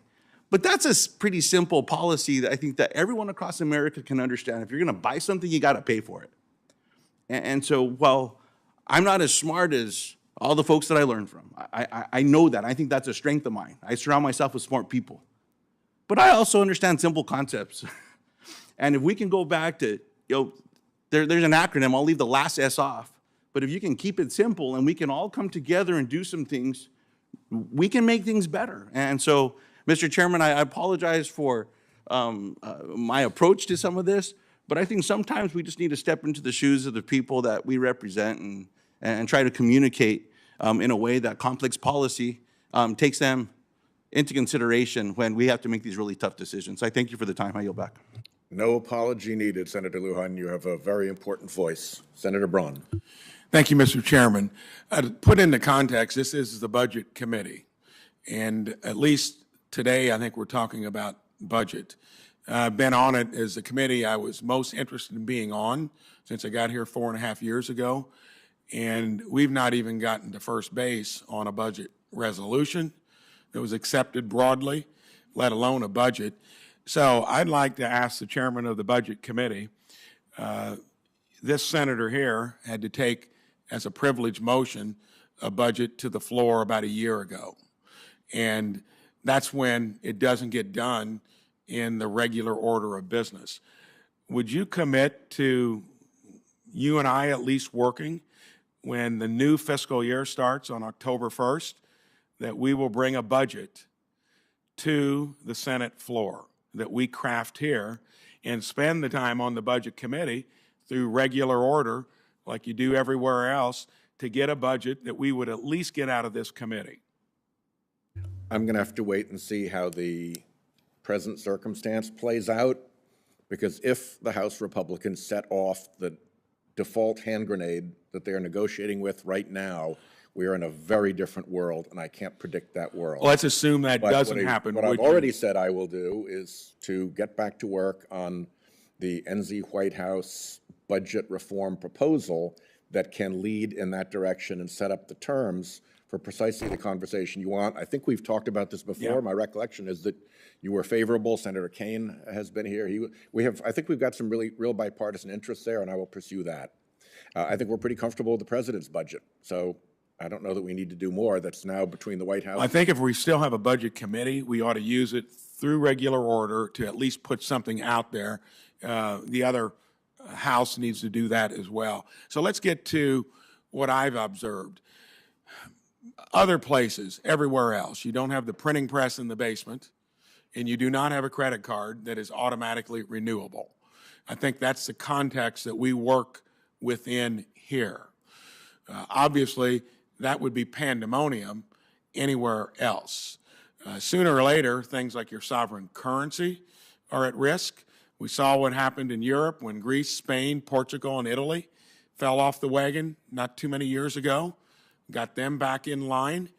And my observation has been that the ability for our unique economy to raise revenue, we ought at least look to see what that maximum amount would be without threatening economic growth. And here's a statistic that I have not heard anyone mention, that is over 50 years, regardless of the tax rate, we generate about 17.5% to 18% of our GDP in revenue. So that means through high rates, obviously, you get lower economic growth. The Trump tax cuts, those were chump change if you give the full $150 billion to them. That would only be 7% or so of our current structural deficits. So my question is going to be to every one of you, and give me a fairly brief answer because I'm going to have another one. Is that a reasonable place to be than to where we just live within it? Is there more capacity? Is there not? Tell me why. Only 3 times, I think, during the Clinton years did we hit 20% of our GDP in tax revenue. We'll start over with Mr. Zandy. I think there's more room. I think the average revenue to GDP is about 18%, but I think there's more room, and there needs to be because of the aging of the population.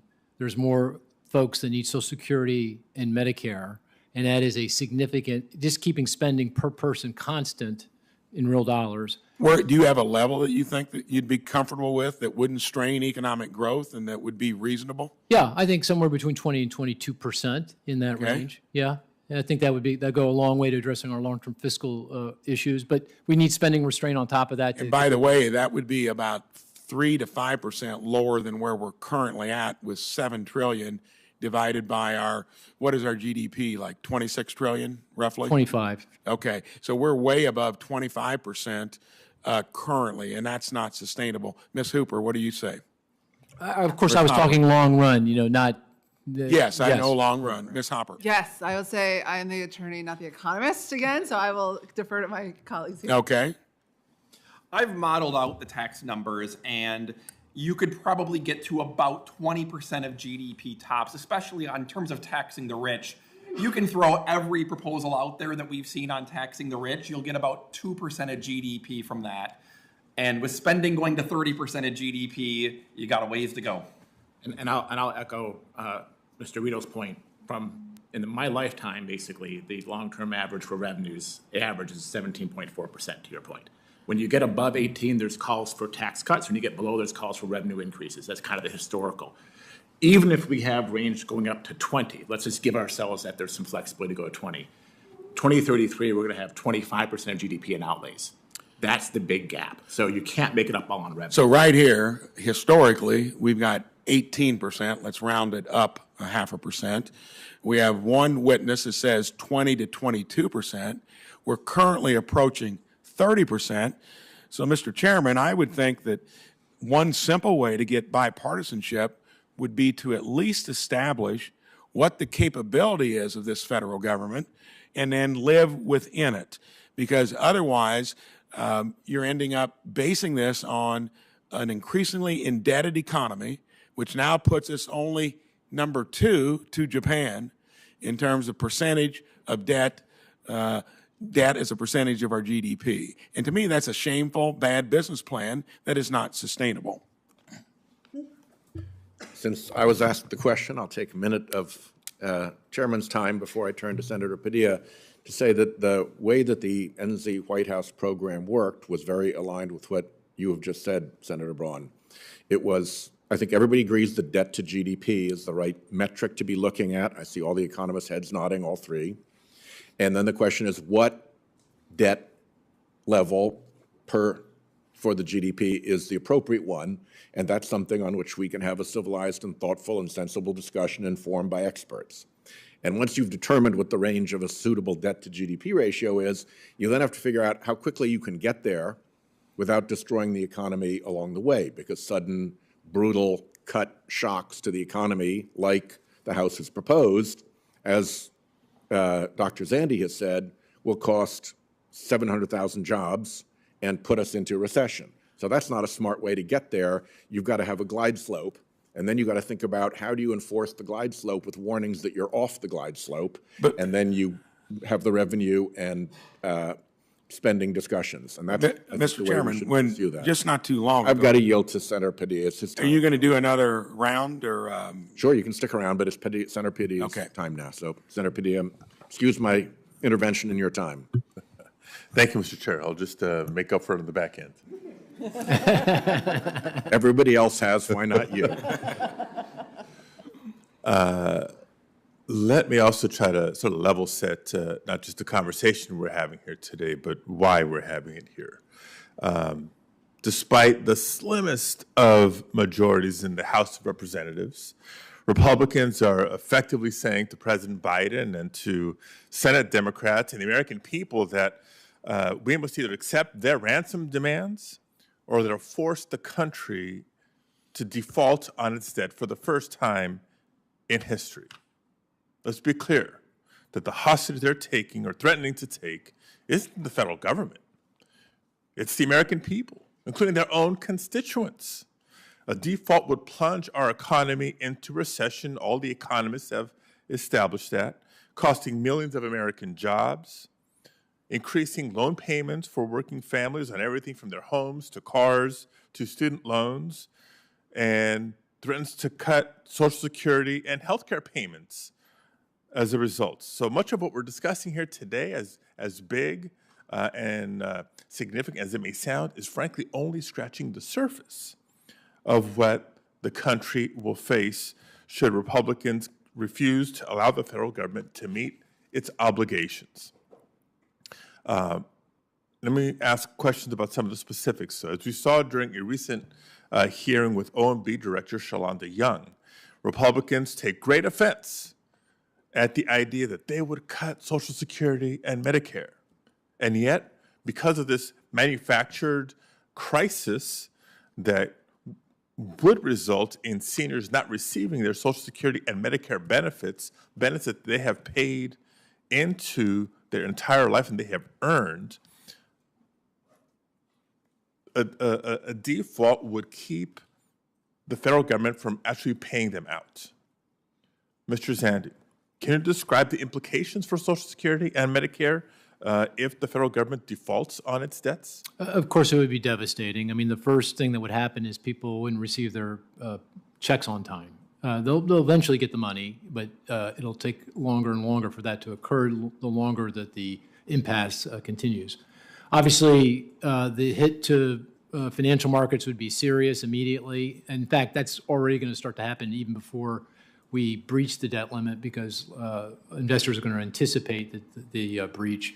Stock prices will decline, interest rates will rise, and of course that undermines the financial well-being of all Americans, but most significantly those retirees that are going to count on that. And then ultimately it's going to cost jobs, the economy, income, and that will affect obviously all Americans in the entire global economy, and Social Security recipients, Medicare recipients would be casualties like everybody else as a result of that.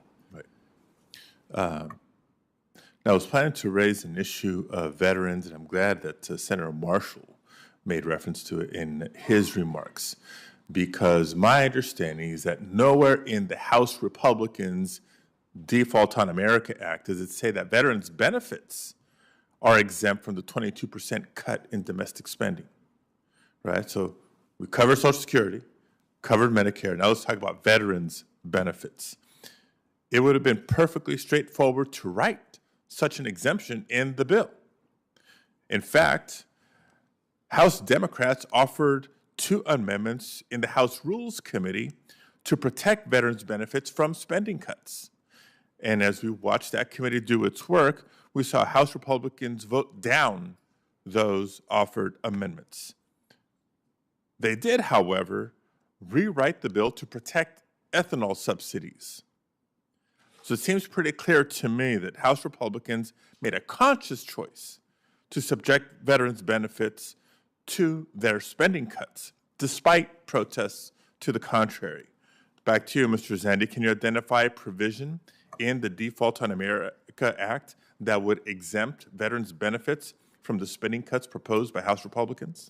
Not that I'm aware of. The cuts are to total discretionary spending. So that would include defense, non-defense VA benefits. So that would be determined in the appropriations process. But in the legislation, I'm not aware of any language related to the VA program. Right, no. Exactly. And look, Mr. Chairman, in the interest of time, I can go on and on with other specific examples. Republicans have put us in this place of a looming crisis. We can and should do what we've done numerous times before under Democratic and Republican administrations and pass a clean lifting of the debt ceiling. But to hold it hostage for a budget conversation is wrong, and the exact budget plan not being offered or suggested or considered, but passed by House Republicans would only make a horrible, horrible situation that much worse. We can outline further examples, but the examples most talked about, Social Security, Medicare, veterans' benefits, despite the belly aching on the other side, are clearly on the chopping block. Thank you, Mr. Chair. Thank you very much. That more or less concludes the hearing, except that Senator Braun asked for additional time, and I will gladly, as chair, yield it to him. Then I will offer some concluding remarks, and that'll be the end of this. And thank you very much for the witnesses' testimony and participation. Senator Braun. Thank you, Mr. Chairman. So in 2019, we spent about $4.5 trillion. 2020, we did the CARES Act, and that was bipartisan. Everyone agreed out of uncertainty, kind of an emergency. I think we spent too much there. We didn't need, if we had not shut the economy down to the extent we did, now that we know the healthcare information that came around sooner or later, $6.5 trillion. But then you've got 21, 22, and 23. So is it legitimate to get off of the baseline of where we were before with trillion-dollar structural deficits, when we were spending 4.5 trillion, taking in about 3.5. Do we need to keep at a level that was based upon something extra normal? Is it healthy, and can we cede the territory that we need to be where we are to have a healthy federal government, and should it be occupying that much of our GDP? So in other words, just because you were able to spend it and borrow the money to do it, is that the new baseline that we should operate on that takes us to GDP? Or should we go back to where we were before the extra normal spending took place in the first place? We'll start over with Mr. Zandy again. Well, those are a lot of numbers. But that's where we are. Those are actuals. I need a spreadsheet to disentangle all of that. But let me just say this, Senator. The fiscal problems we have today are ecumenical. They're both Republican and Democrat. I'd agree. The Trump tax cuts were $2 trillion, and they were not paid for. Well, and that's $200 billion over 10 years, so put it in per year. The fiscal response to the pandemic, which was bipartisan up until the American Rescue Plan, but in 2020, that was an additional $3 trillion, ecumenical. Both sides agreed to that. And then the $2 trillion in the ARP, that was Democrats.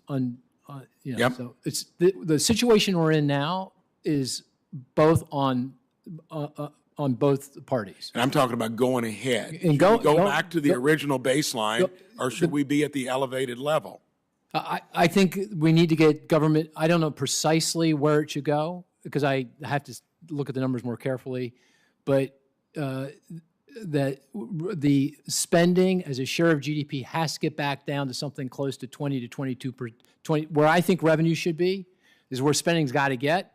And it shouldn't get there next year. It doesn't need to get there in the next 5 years. It doesn't even need to get there in the next 10. But there has to be a clear path to that over the next 10, 20 years. If we can accomplish that, if you can accomplish that, we're golden.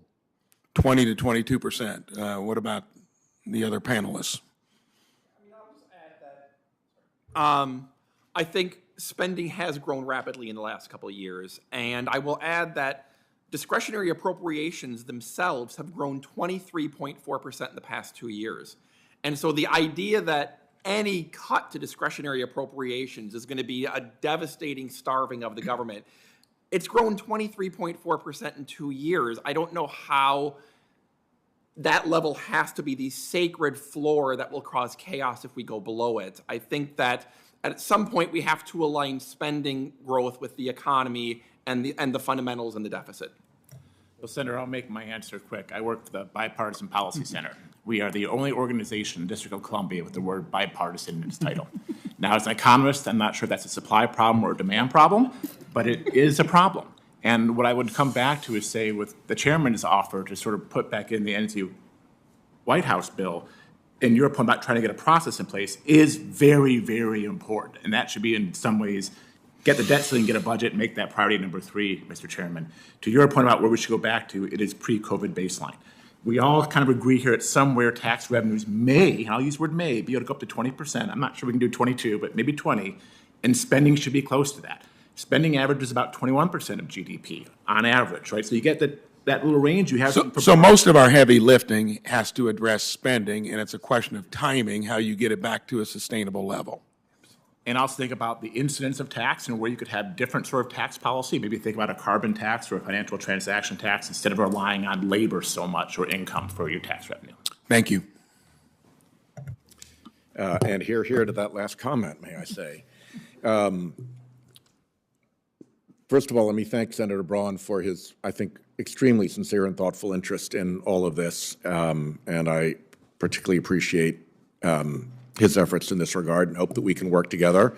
I was delighted to hear my ranking member say that he was interested in pursuing this, and to have bipartisan witnesses both saying that reviving the NZ White House idea of a proper procedure that gets to debt to GDP over time, which, as Dr. Zandy just said, could be, we're golden. That would be a better outcome than we're looking at right now. So let me turn to the particularly bad side of where we are right now in my closing remarks.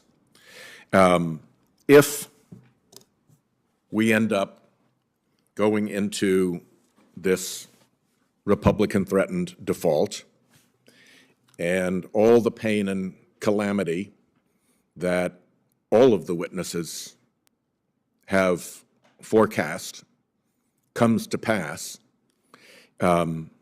people in America are going to want to know who is responsible.